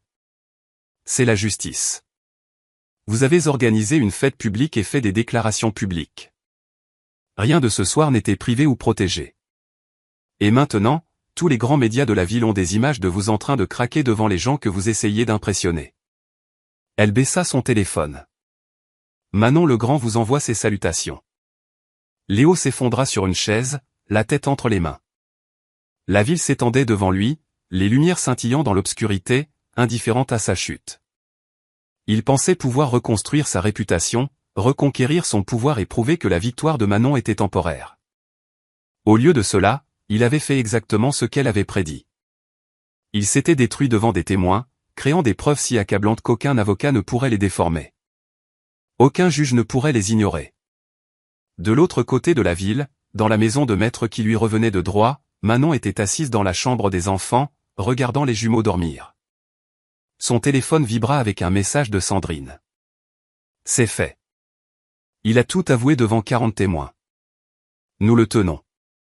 Manon posa le téléphone et prit l'un des jumeaux, serrant sa fille contre elle. Ton père vient de perdre, murmura-t-elle. Non pas parce que je l'ai détruit, mais parce qu'il s'est détruit lui-même. Et vous grandirez en sachant que la dignité et la patience l'emportent toujours à la fin. Dehors, la nuit était calme, la ville s'endormant. Mais dans les tribunaux et les cabinets d'avocats de la ville, des documents étaient préparés, des preuves compilées, et l'acte final de la chute de Léo Fournier était soigneusement, méthodiquement orchestré. Manon avait attendu, observé et frappé seulement lorsque le moment était parfait. Et maintenant, avec les propres mots de Léo scellant son destin, elle pouvait enfin se reposer en sachant ses enfants en sécurité, son héritage assuré, et la justice rendue exactement comme son père l'avait prévu. Le tribunal sentait le vieux bois et la tension. Chaque siège était occupé par des observateurs qui avaient lu les gros titres, regardé les vidéos et voulaient voir comment l'histoire se terminait. Manon était assise à la table du demandeur, les jumeaux dans une poussette double à côté d'elle, dormant paisiblement malgré le poids du moment. Elle portait une robe bleu marine, simple et digne, les cheveux tirés en arrière, sans autre bijou que les boucles d'oreilles en perles de sa mère. Sandrine était assise à sa gauche, 3 assistants derrière elle avec des boîtes de preuves empilées comme une forteresse. De l'autre côté de l'allée, Léo était assis seul. Son avocat, un homme à l'air fatigué nommé Stéphane Duval, qui avait pris l'affaire par obligation plutôt que par conviction, brassait des papiers avec l'énergie de quelqu'un qui s'avouait déjà vaincu. Zoé était introuvable. Elle avait accepté un accord de plaidoyer 2 jours plus tôt, acceptant de témoigner contre Léo en échange de charges réduites pour son détournement de fonds. Le public chuchotait, les téléphones étaient mis en sourdine, et la juge Monique Leclerc entra avec une présence qui fit taire la salle. La cour appela l'huissier. Tout le monde se leva. La juge Leclerc, une femme d'une 60aine d'années aux cheveux argentés et aux yeux vifs qui avait vu tous les mensonges qu'un tribunal pouvait produire, prit son siège et scruta la salle. Veuillez vous asseoir. Elle ouvrit le dossier devant elle, parcourant les documents avec une expression qui ne révélait rien. Nous sommes ici pour l'affaire Legrand contre Fournier, détermination de la garde et répartition des biens. J'ai examiné les documents préliminaires, et je le dis d'emblée, je n'aime pas qu'on me fasse perdre mon temps. Les 2 parties présenteront leurs arguments clairement et concisément. Maître Moreau, vous pouvez commencer. Sandrine se leva, ses mouvements précis et contrôlés. Madame la juge, cette affaire concerne la protection. La protection de 2 enfants innocents contre un père qui a démontré à plusieurs reprises qu'il les considère non pas comme des êtres humains, mais comme un moyen de pression. La protection d'actifs qui ont toujours été légalement à Manon, mais qui ont été systématiquement exploités par Léo Fournier par la fraude, la manipulation et la trahison. Elle fit un geste vers les assistants qui commencèrent à distribuer des dossiers à la juge et au greffier. Dans ces dossiers, vous trouverez une documentation complète, des actes de fiducie remontant à 15 ans montrant Manon comme unique bénéficiaire, des registres financiers prouvant que chaque euro dépensé par Léo provenait de comptes contrôlés par le défunt père de Manon, des enregistrements de Léo déclarant explicitement qu'il prévoit d'utiliser les enfants comme monnaie d'échange, et des témoignages de plus de 20 personnes confirmant un schéma de tromperie et d'abus psychologiques. La juge Leclerc feuilleta les documents, son expression inchangée. Léo se pencha pour murmurer à son avocat, mais Duval secoua simplement la tête. Sandrine continua. Manon Legrand a été mise à la porte de sa propre maison à minuit, 3 jours après avoir accouché par césarienne, avec des jumeaux nouveau-nés dans les bras et nulle part où aller. Léo Fournier a orchestré cette expulsion, croyant qu'elle n'avait ni ressources, ni pouvoir, ni recours. Il s'est trompé sur tous les points. Ce qu'il ne savait pas, c'est que le père de Manon, Jean Legrand, avait passé des années à se préparer à ce scénario précis. Elle se dirigea vers la table des preuves, prenant une enveloppe scellée.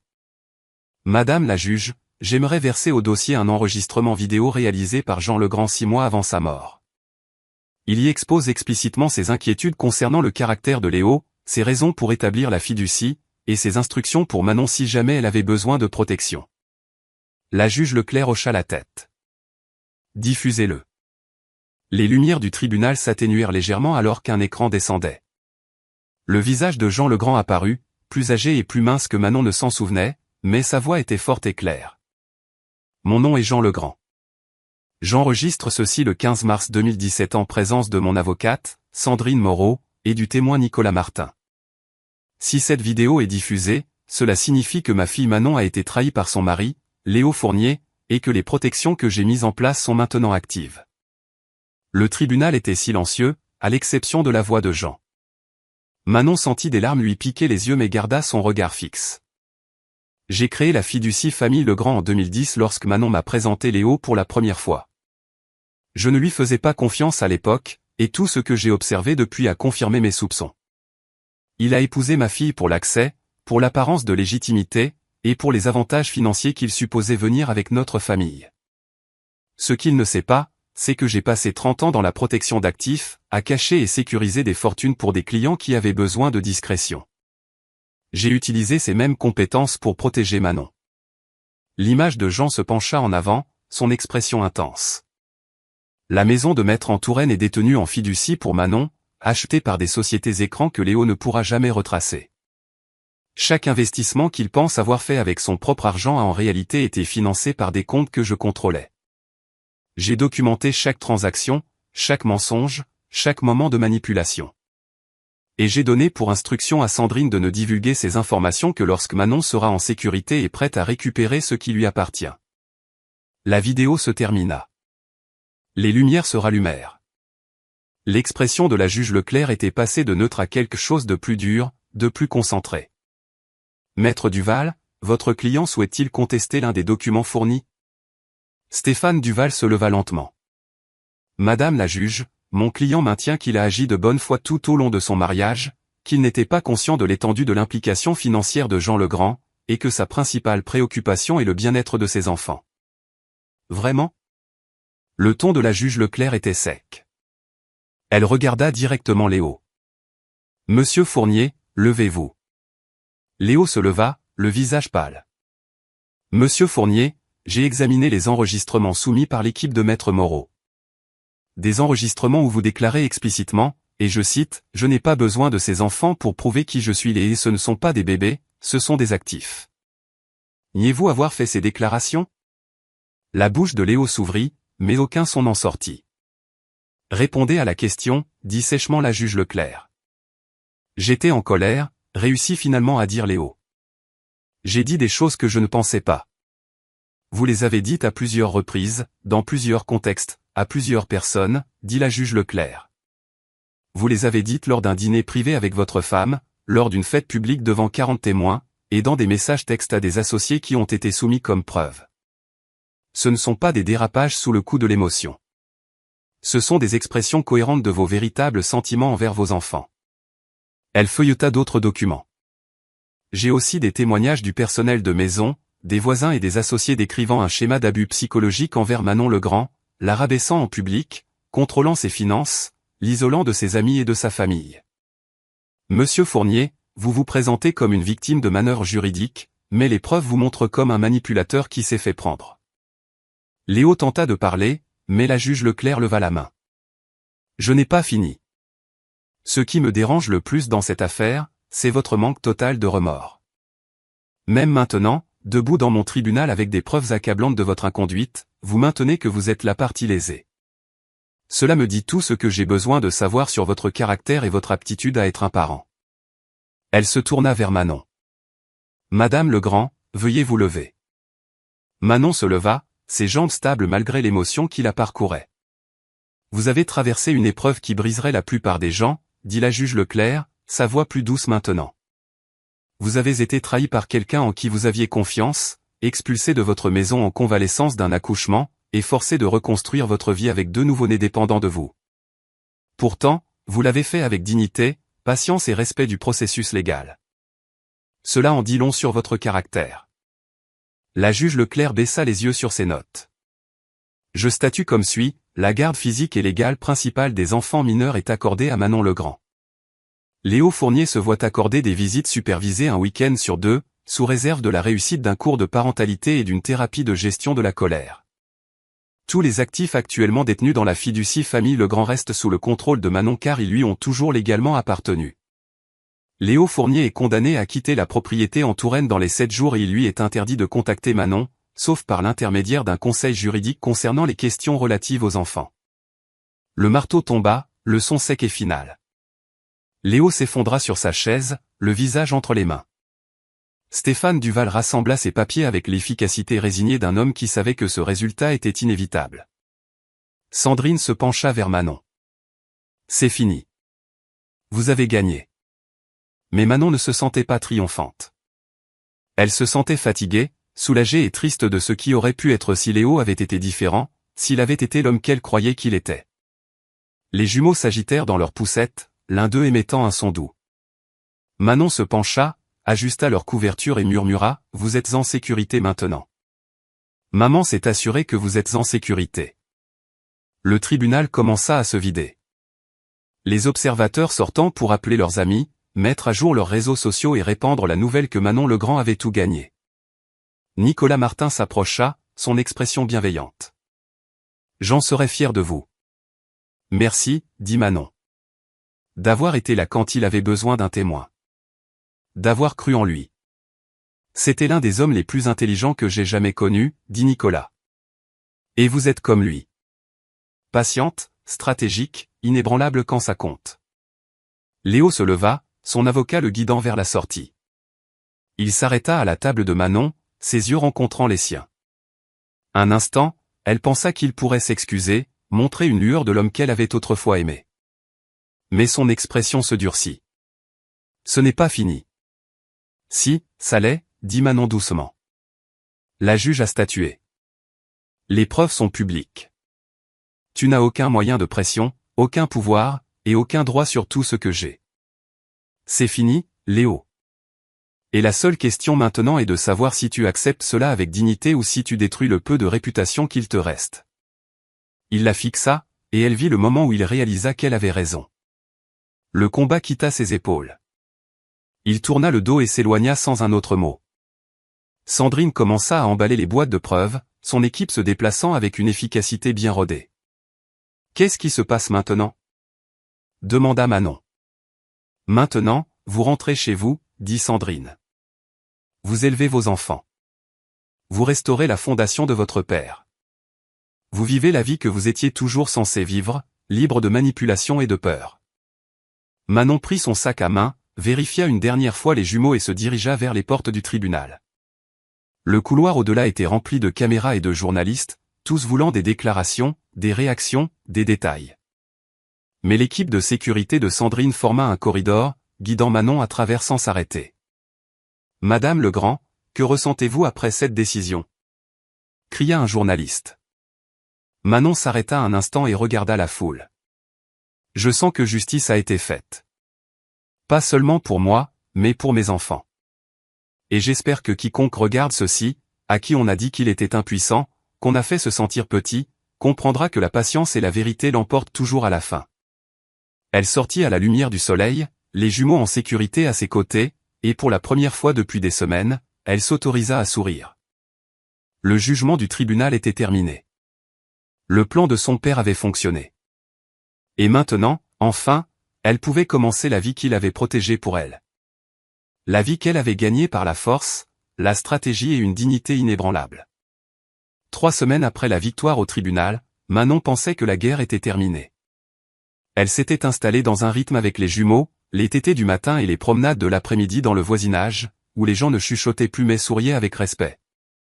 La maison de maître avait été restaurée pièce par pièce, chaque espace récupéré et réinventé comme quelque chose qui appartenait à elle et à ses enfants, pas au fantôme de la manipulation de Léo. Sandrine lui avait assuré que l'arrangement de garde était à toute épreuve, que les visites supervisées de Léo étaient le maximum qu'il obtiendrait jamais, qu'elle pouvait enfin respirer. Mais Manon avait appris que les hommes comme Léo n'acceptaient pas la défaite tranquillement. Ils attendaient, se regroupaient et frappaient quand on se croyait en sécurité. La lettre arriva un mardi matin, livrée par coursier avec le logo du cabinet d'avocat de Léo en relief sur l'enveloppe. Les mains de Manon tremblaient en l'ouvrant, sachant déjà que ce ne serait pas une bonne nouvelle.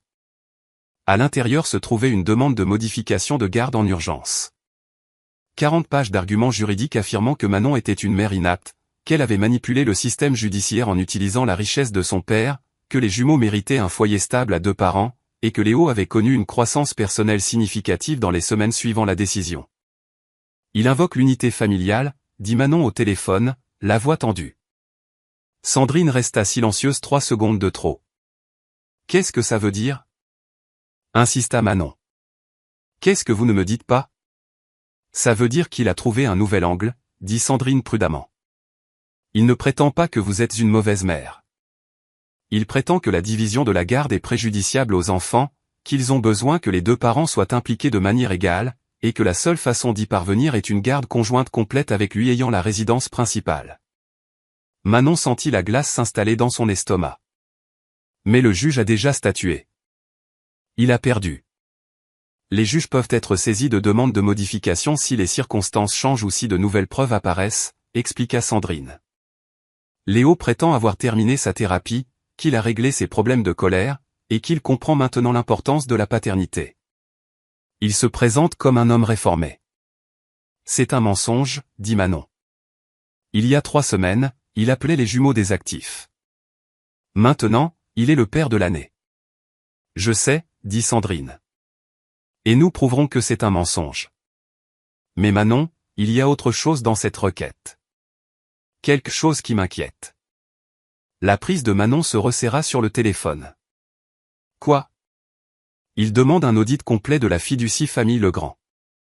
Il prétend que les actifs de votre père ont été obtenus par des moyens illégaux, que la fiducie elle-même pourrait être frauduleuse, et que tout arrangement de garde devrait tenir compte de la possibilité que votre situation financière soit bâtie sur des activités criminelles. Manon s'assit brutalement, la lettre tombant de ses mains. C'est insensé. Mon père était un gestionnaire d'actifs. Tout ce qu'il a fait était légal. Je le sais. Vous le savez. Mais Léo parie sur la création de suffisamment de doutes pour forcer un règlement, dit Sandrine. Il n'essaie pas de gagner. Il essaie de vous faire tellement peur de l'examen public, de voir la réputation de votre père traîner dans la boue, que vous lui donnerez ce qu'il veut juste pour que ça s'arrête. Que veut-il ? Demanda Manon, bien qu'elle le sache déjà. De l'argent, dit Sandrine sèchement. Il veut un pourcentage de la fiducie, une pension alimentaire continue et une garde partagée pour pouvoir revendiquer des droits parentaux sur tout ce que vous construirez pour les enfants. Il ne s'agit pas des jumeaux, Manon. Il s'agit pour lui de tenter de reprendre le pouvoir sur vous en ciblant votre héritage. Manon sentit la rage monter, chaude et vive dans sa poitrine. Quand est l'audience ? Dans 2 semaines. Et Manon, vous devez vous préparer. Il va être convaincant. Il va jouer la victime, le père réformé, l'homme qui a tout perdu à cause de subtilités juridiques. Le juge pourrait être sympathique. La juge Leclerc a vu clair en lui une fois, dit Manon. Elle verra clair en lui à nouveau. Nous n'aurons pas la juge Leclerc, dit Sandrine. L'avocat de Léo a demandé un changement de juridiction, invoquant un parti pris. Nous avons eu le juge Pierre Laurent. Il est plus âgé, traditionnel, et il a la réputation de croire en la réconciliation familiale à tout prix. Manon ferma les yeux, son esprit s'emballant. Alors nous lui donnerons des preuves qu'il ne peut ignorer. Nous lui montrerons exactement qui est Léo et ce qu'il cherche vraiment. 2 semaines passèrent comme un compte à rebours. Manon passait chaque jour à se préparer, à examiner des documents avec Sandrine, à répéter des réponses aux questions qu'elle savait que l'avocat de Léo poserait. Elle documenta chaque visite supervisée, notant que Léo était arrivé en retard 3 fois, parti en avance 2 fois, et avait passé la plupart de son temps sur son téléphone plutôt qu'à s'occuper des jumeaux. Elle rassembla des lettres de recommandation de voisins, de Madame Dubois, du personnel qui avait travaillé dans la maison de maître pendant son mariage et avait été témoin du traitement que Léo lui infligeait. Elle contacta même l'avocat de Zoé et obtint une déclaration sous serment détaillant les conversations de Léo sur l'utilisation des enfants comme moyen de pression. Le matin de l'audience, Manon s'habilla en gris, professionnel et discret, et arriva au palais de justice 30 minutes en avance. Les jumeaux étaient avec Madame Dubois, en sécurité, loin de ce qui se passerait aujourd'hui. Sandrine la rejoignit à l'entrée, son expression sombre mais déterminée. Il est déjà à l'intérieur. Et Manon, je dois vous prévenir, il a amené des renforts. À l'intérieur du tribunal, Léo était assis avec 3 personnes que Manon ne reconnaissait pas, un couple plus âgé aux vêtements coûteux qui rayonnaient la désapprobation, et une jeune femme en tailleur conservateur tenant une mallette. Qui sont-ils? Murmura Manon. Le couple, ce sont ses parents, dit Sandrine. Ils étaient brouillés avec Léo depuis 5 ans, mais apparemment ils se sont réconciliés. La femme, c'est le docteur Sophie Bernard, une psychologue pour enfants. Il l'a engagée pour témoigner que les jumeaux ont besoin d'une figure paternelle. Ils ont 4 mois, siffla Manon. Ils ont besoin de nourriture, de sommeil et d'amour. Ils n'ont pas besoin d'un père qui les voit comme des monnaies d'échange. Je sais, dit Sandrine. Mais nous devons rester calmes. Laissons-le présenter ses arguments. Laissons-le s'exposer. Et ensuite, nous le démantèlerons pièce par pièce. Le juge Laurent entra. Un homme d'une 60aine d'années aux cheveux blancs et à l'expression sévère qui suggérait qu'il préférerait être n'importe où ailleurs. Il s'agit d'une demande de modification de garde dans l'affaire Legrand contre Fournier. Maître Duval, vous pouvez présenter votre cas. Stéphane Duval se leva, semblant plus énergique que lors du premier procès. Madame la juge, mon client Léo Fournier se présente devant vous aujourd'hui, non pas comme l'homme qu'il était, mais comme l'homme qu'il est devenu. Dans les semaines qui ont suivi la décision de garde initiale, Monsieur Fournier a suivi un programme de thérapie intensif, s'est réconcilié avec sa famille et a acquis une profonde compréhension de ses échecs en tant que mari et père. Il n'est pas ici pour enlever les enfants à leur mère. Il est ici pour s'assurer qu'ils bénéficient des 2 parents de manière égale et constante.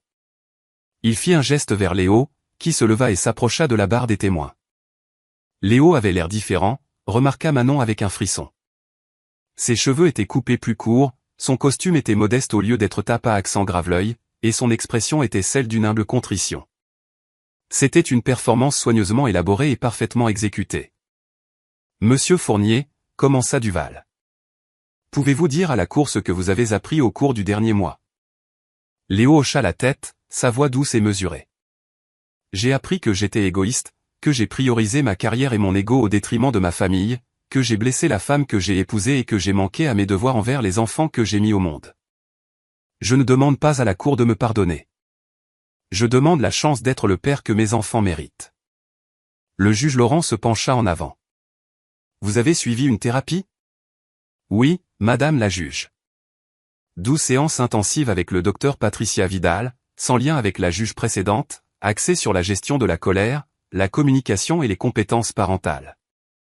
Duval tendit des documents au greffier. Nous avons le rapport complet du docteur Vidal confirmant les progrès de Monsieur Fournier et recommandant une implication parentale accrue. Sandrine se leva. Madame la juge, si je peux me permettre. Le rapport du docteur Vidal est basé sur 12 séances en 3 semaines. C'est à peine suffisant pour aborder les comportements de surface, sans parler des problèmes de caractère profond. Le juge Laurent fronça les sourcils. Maître Moreau, vous aurez votre chance de contre-interroger. Maître Duval, continuez. Duval appela le docteur Bernard à la barre. La psychologue pour enfants parla de l'importance des figures paternelles, des études montrant de meilleurs résultats pour les enfants avec une implication paternelle active, du préjudice psychologique de l'aliénation parentale.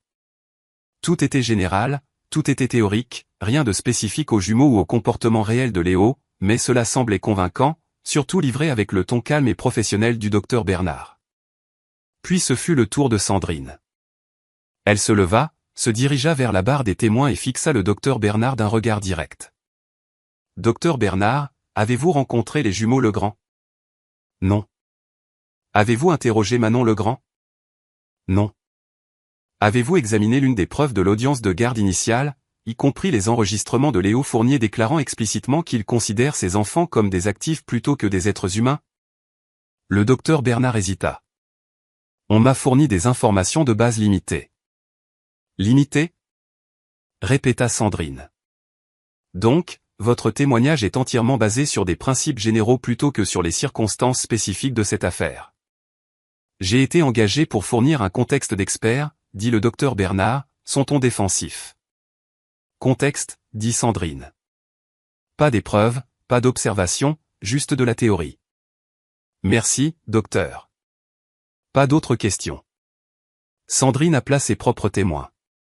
Madame Dubois, qui décrivit le dévouement de Manon envers les jumeaux et les visites sporadiques et désengagées de Léo. Nicolas Martin, qui témoigna de la carrière légitime de Jean Legrand et de la structure légale de la fiducie. Et enfin, un expert en enregistrement qui authentifia la conversation du dîner où Léo admit ses véritables intentions. Le tribunal écouta en silence la voix de Léo remplir l'espace. Ce ne sont pas des bébés, Manon. Ce sont des actifs, tout comme cette maison, tout comme la fiducie. Tout comme tout le reste. L'expression du juge Laurent s'assombrit. Il regarda Léo. Monsieur Fournier, cet enregistrement date d'il y a 3 semaines. 3 semaines après que vous prétendez avoir commencé votre transformation. Comment expliquez-vous le fait de menacer d'utiliser vos enfants comme moyen de pression tout en suivant simultanément une thérapie? Le masque soigneusement construit de Léo se fissura. J'étais en colère. Manon m'avait tout pris. Je ne pensais pas clairement. Vous semblez avoir l'habitude de ne pas penser clairement quand vous êtes en colère, dit le juge Laurent. Une habitude qui m'inquiète grandement lorsque je considère le bien-être de 2 nourrissons. Il passa en revue ses notes, le tribunal retenant son souffle. Monsieur Fournier, j'ai écouté votre témoignage et examiné votre documentation. J'ai également écouté des preuves qui contredisent directement vos affirmations de croissance personnelle.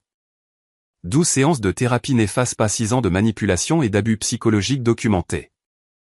Et elles n'excusent certainement pas la menace d'exploiter vos propres enfants pour un gain financier il y a quelques semaines à peine. Il se tourna vers Manon. Madame Legrand, l'arrangement de garde initial est maintenu. La garde physique et légale principale reste avec vous. Les visites de Monsieur Fournier continueront d'être supervisées, et toute future demande de modification nécessitera des preuves substantielles de changement de comportement soutenu sur une période minimale d'1 an. Le marteau tomba. Les parents de Léo se levèrent brusquement et partirent sans regarder leur fils. Le docteur Bernard rassembla sa mallette et partit avec un détachement professionnel. Léo resta assis seul, sa performance brisée, sa dernière tentative de manipulation, exposée et rejetée. Manon sentit quelque chose se relâcher dans sa poitrine. Une tension qu'elle portait depuis l'arrivée de la lettre. Sandrine lui toucha le bras. C'est fini. Pour de vrai cette fois. Manon hocha la tête, mais elle ne sourit pas. Elle était fatiguée de se battre. Fatiguée de devoir prouver sa valeur et ses droits encore et encore. Elle voulait juste rentrer chez elle, serrer ses enfants dans ses bras et vivre la vie que son père avait protégée pour elle. Il essaiera encore, dit Manon doucement. Non, dit Sandrine. Il n'essaiera plus. Parce que maintenant, il sait que nous serons toujours prêtes, que nous aurons toujours des preuves, que nous aurons toujours une longueur d'avance. Et finalement, même Léo Fournier comprendra que certaines batailles ne peuvent être gagnées. Les marches du palais de justice semblaient différentes cette fois. Manon les descendit lentement, délibérément, le soleil de l'après-midi attrapant les bords de son tailleur gris alors que les journalistes se groupaient en bas. Les caméras tournaient déjà. Elle ne les avait pas appelés. Ils étaient venus d'eux-mêmes, attirés par les chuchotements de la bataille pour la garde, par les rumeurs de l'effondrement spectaculaire de Léo Fournier au tribunal, par la légende grandissante de la femme qui avait été jetée à minuit et était revenue dans une berline de luxe. Sandrine marchait à ses côtés, mallette à la main. Mais c'était Manon qu'il voulait. Un jeune journaliste se fraya un chemin en premier. Microphone tendu. Madame Legrand, que ressentez-vous après avoir de nouveau obtenu la garde après les allégations de votre ex-mari? Manon s'arrêta et regarda directement la caméra. Je ressens cela comme une justice, pas une vengeance. La justice. Sa voix porta à travers les marches, claire et inébranlable. Mon père m'a appris que la dignité ne se donne pas, elle se maintient. Même quand quelqu'un essaie de vous l'enlever, même quand vous êtes sous la pluie sans nulle part où aller, vous la maintenez. Et finalement, la vérité rattrape son retard. Un autre journaliste cria, « Que diriez-vous aux autres femmes confrontées à des situations similaires, des femmes manipulées ou contrôlées par leurs partenaires ?» L'expression de Manon s'adoucit légèrement. Je leur dirais de tout documenter. De rester silencieuse quand il faut monter son dossier. De ne pas laisser la colère vous rendre imprudente, car le système récompense la préparation, pas l'émotion. Et plus important encore, de savoir que votre valeur n'est pas déterminée par la perception que quelqu'un d'autre a de vous. Elle jeta un regard en arrière vers le palais de justice. J'ai été jeté comme un déchet. 4 mois plus tard, je possédais tout ce qu'il croyait être à lui. Ce n'est pas de la chance. C'est la stratégie qui rencontre l'opportunité. Les caméras adorèrent. Le soir, des extraits de sa déclaration s'étaient répandus sur les chaînes d'information locales, puis sur les réseaux sociaux, et au-delà. Des femmes de 60 et 70 ans partageaient les vidéos avec des légendes comme « Voilà à quoi ressemble la force » et « Elle a attendu. Elle a planifié. Elle a gagné. » Le téléphone de Manon vibrait constamment de messages de personnes dont elle n'avait pas eu de nouvelles depuis des années. Certains offrant leur soutien, d'autres admettant qu'ils avaient douté de son histoire jusqu'à présent. Madame Dubois appela ce soir-là, la voix pleine de fierté. « Tu étais aux informations de 18 heures. Tout le monde dans mon immeuble parle de toi. Ils disent que tu es une héroïne. » Manon sourit, fatiguée. Les jumeaux enfin endormis après une longue journée. « Je ne suis pas une héroïne, Madame Dubois. Je suis juste une mère qui a refusé de laisser quelqu'un exploiter ses enfants. » C'est exactement ce qui fait de toi une héroïne, dit fermement Madame Dubois. Combien de femmes se taisent parce qu'elles ont peur? Combien laissent des hommes comme Léo gagner parce que se battre semble trop difficile? Toi, tu ne l'as pas fait. Et maintenant, elles regardent toutes, apprenant qu'il est possible de se battre et de gagner. Le lendemain matin, Manon reçut un appel inattendu. « Madame Legrand, ici Valérie Lefebvre de la Coalition pour l'émancipation des femmes. Nous avons suivi votre cas, et nous aimerions vous inviter à prendre la parole lors de notre gala annuel le mois prochain. Nous pensons que votre histoire pourrait inspirer des centaines de femmes qui sont actuellement piégées dans des situations similaires à celles dont vous vous êtes échappées. » Manon hésita. Parler en public n'avait jamais été son point fort. Et l'idée de se tenir sur une scène pour raconter son humiliation lui nouait l'estomac. Mais ensuite, elle pensa au message qu'elle avait reçu, aux femmes qui lui avaient écrit pour dire que sa déclaration au tribunal leur avait donné le courage de quitter leurs propres situations abusives. « De quoi voudriez-vous que je parle ? » De votre parcours, dit Valérie. De la nuit où vous avez été expulsé à la victoire au tribunal. La stratégie, la patience, la reconstruction. Nous ne voulons pas une histoire de victime. Nous voulons le plan d'une survivante. Manon regarda les jumeaux dormant dans leur berceau, la maison de maître que son père avait protégée. La vie qu'elle avait reconquise grâce à une planification minutieuse et une résolution inébranlable. Je le ferai. Les semaines avant le gala passèrent dans un tourbillon de préparation. Manon travailla avec Sandrine pour identifier les détails qu'il était légalement sûr de partager, les moments qui résonneraient le plus puissamment. Elle répéta son discours devant Madame Dubois, qui pleura 2 fois et insista pour que Manon en dise plus sur les jumeaux. « Les gens ont besoin de comprendre que tu ne te battais pas seulement pour toi, dit Madame Dubois. Tu te battais pour eux. C'est ce qui le rend si puissant. » Pendant ce temps, le monde de Léo continuait de s'effondrer. Ses parents, qui s'étaient brièvement réconciliés avec lui pour l'audience de garde, avaient repris leur distance après la décision du juge Laurent. Ses partenariats commerciaux se dissolvaient à mesure que la nouvelle de son comportement se répandait dans les cercles professionnels. Zoé l'avait quitté des semaines auparavant, emportant la moitié des actifs restants dans leur règlement. Il était devenu exactement ce que Manon avait prédit, une histoire édifiante, un homme dont l'arrogance et la cruauté l'avaient complètement isolé. Manon ne ressentait aucune satisfaction de sa chute. Elle se sentait simplement libre. Le gala eut lieu à l'hôtel du Parc, un lieu tentaculaire avec des lustres en cristal et une salle de bal pouvant accueillir 400 personnes. Manon arriva tôt, les jumeaux avec Madame Dubois à la maison de maître, et se tint en coulisses en écoutant la foule se rassembler. Valérie la trouva là, souriant de manière rassurante. Vous allez être incroyable. Parlez simplement avec le cœur. Ils sont déjà de votre côté. L'introduction fut brève.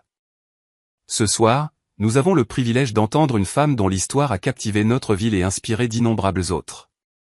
Elle est une mère, une stratège et un témoignage du pouvoir de la patience et de la préparation. Veuillez accueillir Manon Legrand. Les applaudissements furent immédiats et tonitruants. Manon monta sur scène, le projecteur chaud sur son visage, et regarda la mer de femmes remplissant la salle de bal. La plupart avaient son âge ou plus, des visages marqués par leur propre lutte et victoire. Elle se vit refléter en elle et comprit que son histoire n'était plus seulement la sienne.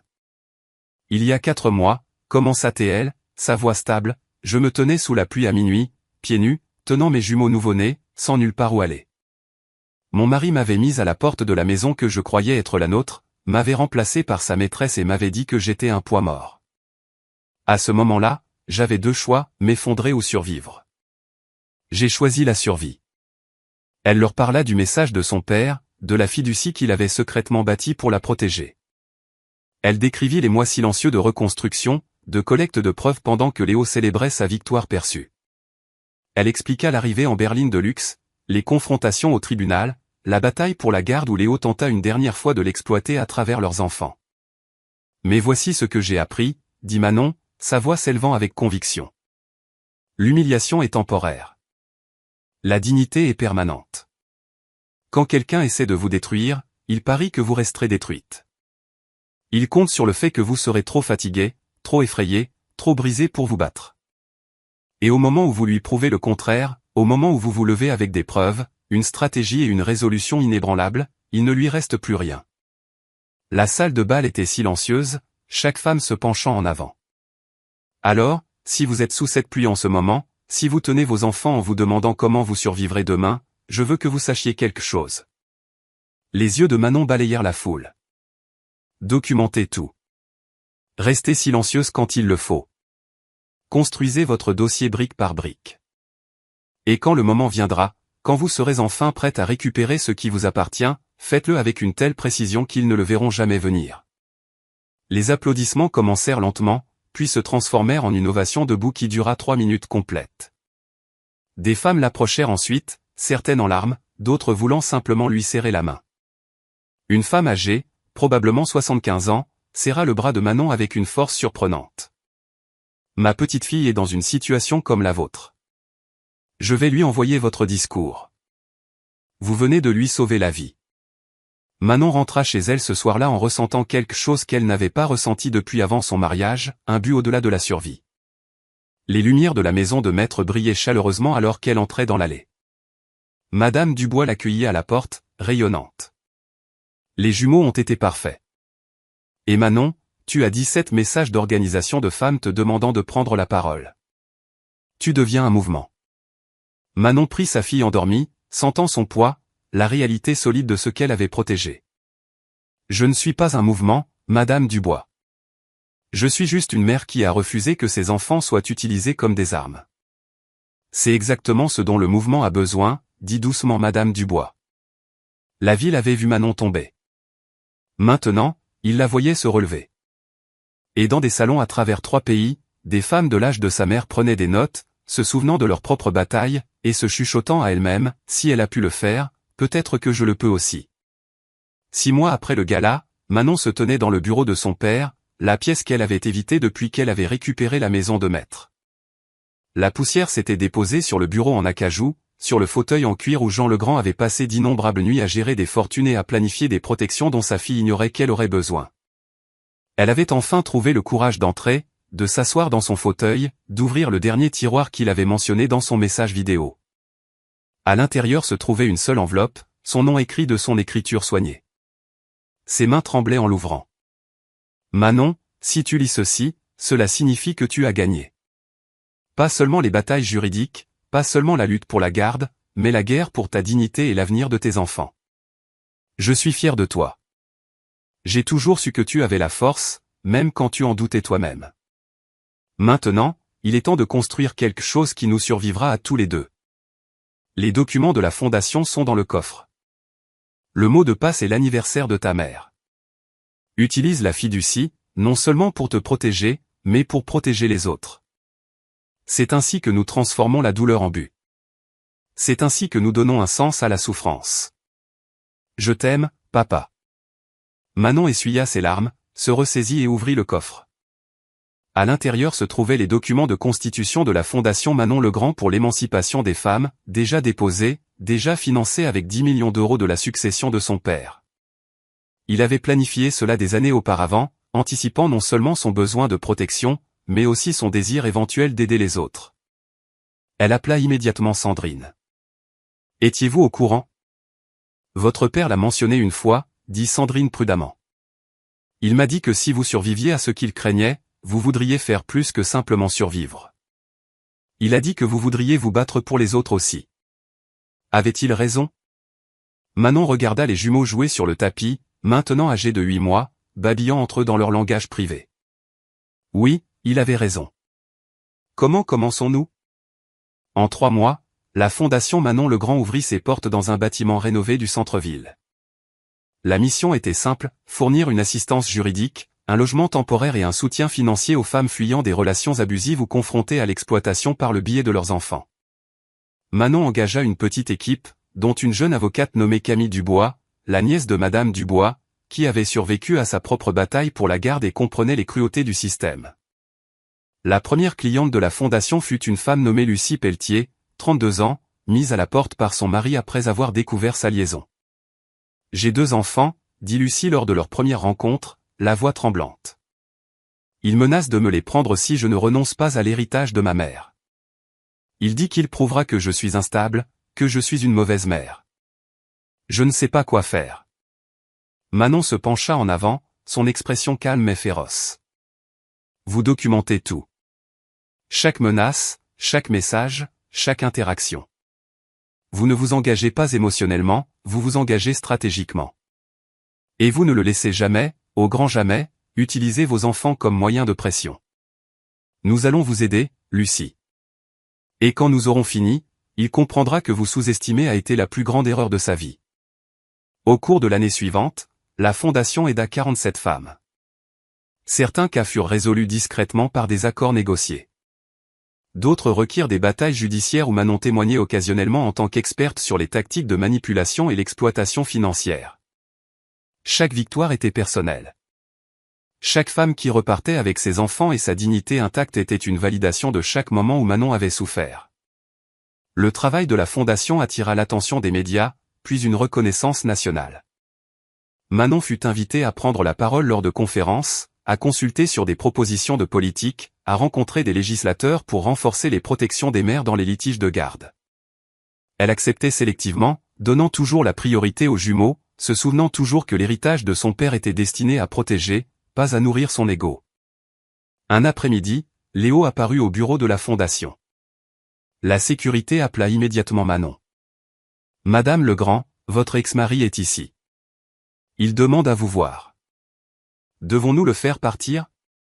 L'instinct premier de Manon fut le refus, mais la curiosité l'emporta. « Envoyez-le dans la salle de conférence. J'y serai dans 5 minutes. » Elle amena Camille avec elle, à la fois pour la protection juridique et le soutien moral.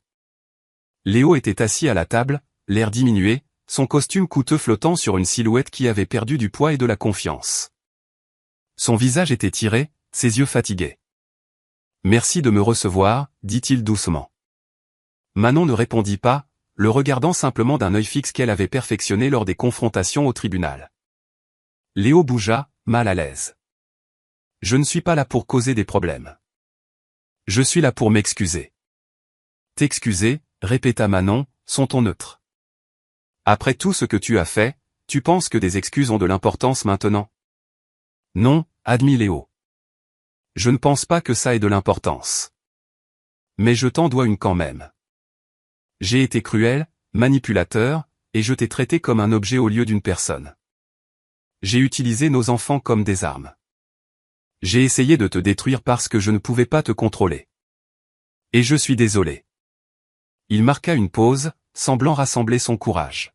« Je suis aussi ici pour renoncer à mes droits parentaux. J'ai réalisé que je ne suis pas capable d'être le père dont ils ont besoin. Tu avais raison sur tout, Manon. Je ne les mérite pas. Camille commença à parler, mais Manon leva la main, la faisant taire. Tu as raison. Tu ne les mérites pas. Mais je n'accepte pas ta renonciation aux droits parentaux. Léo parut confus. Pourquoi pas? Je pensais que tu voudrais que je disparaisse complètement. Parce que les jumeaux méritent mieux qu'un père qui abandonne quand les choses deviennent difficiles, dit fermement Manon. En ce moment, tu es une leçon de ce qu'il ne faut pas être. Mais les gens peuvent changer, Léo. Pas rapidement, pas facilement, mais ils le peuvent. Alors, voici ce qui va se passer. Tu vas continuer les visites supervisées. Tu vas suivre une vraie thérapie, pas une thérapie de performance de 3 semaines, mais un vrai travail à long terme sur pourquoi tu traites les gens comme tu le fais. Et si dans 5 ans tu as vraiment changé, si tu deviens quelqu'un capable d'aimer ses enfants sans les voir comme des actifs, alors nous réexaminerons les arrangements de garde. Léo la dévisagea. Tu me donnes une chance, après tout. Je donne à mes enfants une chance d'avoir un père qui vaut la peine d'être connu, corrigea Manon. Que tu deviennes cette personne dépend entièrement de toi. Mais comprends bien ceci, Léo.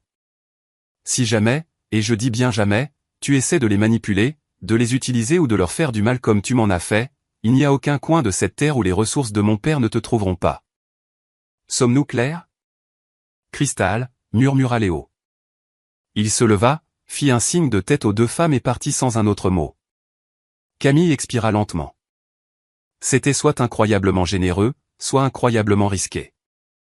C'était nécessaire, dit Manon, parce que je refuse de laisser ces échecs définir la vie de mes enfants. Ils méritent la chance de connaître leur père, même s'ils ne méritent pas encore de les connaître. Ce soir-là, Manon organisa un petit dîner dans la maison de maître. Sandrine était là, Madame Dubois, Camille, et Valérie Lefebvre de la Coalition pour l'émancipation des femmes. Les jumeaux étaient assis dans des chaises hautes, étalant de la nourriture partout et riant de leur propre désordre. À Manon, dit Sandrine en levant son verre, qui a transformé la pluie de minuit en soleil du matin. Aux secondes chances, ajouta Madame Dubois, celle que nous nous donnons à nous-mêmes et celle que nous donnons aux autres. Manon regarda autour de la table ces femmes qui étaient devenues sa famille. La maison de maître qui s'était transformée de prison en sanctuaire. Ces enfants qui grandiraient en sachant que leur mère s'était battue pour eux avec intelligence et grâce plutôt qu'avec amertume et rage. À mon père, dit-elle doucement, qui m'a appris que la protection n'est pas seulement une question de défense. C'est construire quelque chose d'assez fort pour que les gens que vous aimez n'aient jamais besoin d'être défendus. Ils burent, ils rirent, et plus tard, après que tout le monde fut rentré, Manon porta les jumeaux à l'étage dans leur chambre. Elle l'avait décoré elle-même, des bleus doux et des jaunes tendres. Rien à voir avec l'élégance froide que Léo avait préférée. Elle les coucha dans leur berceau, les regarda s'endormir et murmura les mots qu'elle disait chaque nuit. Vous êtes aimés. Vous êtes protégés. Et vous saurez toujours que la force ne consiste pas à ne jamais tomber. C'est se relever, tout documenter, et s'assurer que personne ne peut vous faire tomber 2 fois. Dehors, les lumières de la ville brillaient, stables et chaudes. La maison de maître qui avait été témoin de son humiliation se dressait maintenant comme la preuve de son triomphe. La fondation que son père avait imaginée changeait des vies. L'héritage qu'elle croyait perdu avait été récupéré et étendu en quelque chose qui leur survivrait à tous. Manon Legrand avait été mise à la porte à minuit, pieds nus et brisés. Elle était revenue dans une berline de luxe, armée de preuves et d'une dignité inébranlable. Et maintenant, debout dans la chambre des enfants, regardant ses enfants dormir, elle comprenait la vérité finale que son père avait essayé de lui enseigner. La victoire ne consiste pas à détruire ses ennemis. C'est construire quelque chose de si fort, de si déterminé, de si rempli d'amour et de justice que leurs tentatives de vous détruire deviennent des notes de bas de page dans une histoire beaucoup plus grande. Les jumeaux s'agitèrent, se cherchant à travers leur berceau, de petites mains trouvant du réconfort dans la présence de l'autre. Manon sourit, éteignit la lumière et ferma doucement la porte. Demain, elle se réveillerait et continuerait le travail, aidant les femmes à trouver leur propre chemin de l'humiliation au triomphe. Mais ce soir, elle existait simplement dans la satisfaction tranquille de savoir qu'elle avait fait plus que survivre. Elle avait transformé la souffrance en but, la douleur en pouvoir, et la pluie de minuit en un héritage qui abriterait les générations à venir. La tempête était passée. Le soleil s'était levé. Et Manon le Grand, autrefois jeté comme un déchet, était maintenant la preuve que la patience, la préparation et une dignité inébranlable pouvaient surmonter toute trahison, toute humiliation, toute tentative de briser une femme qui refusait de rester brisée.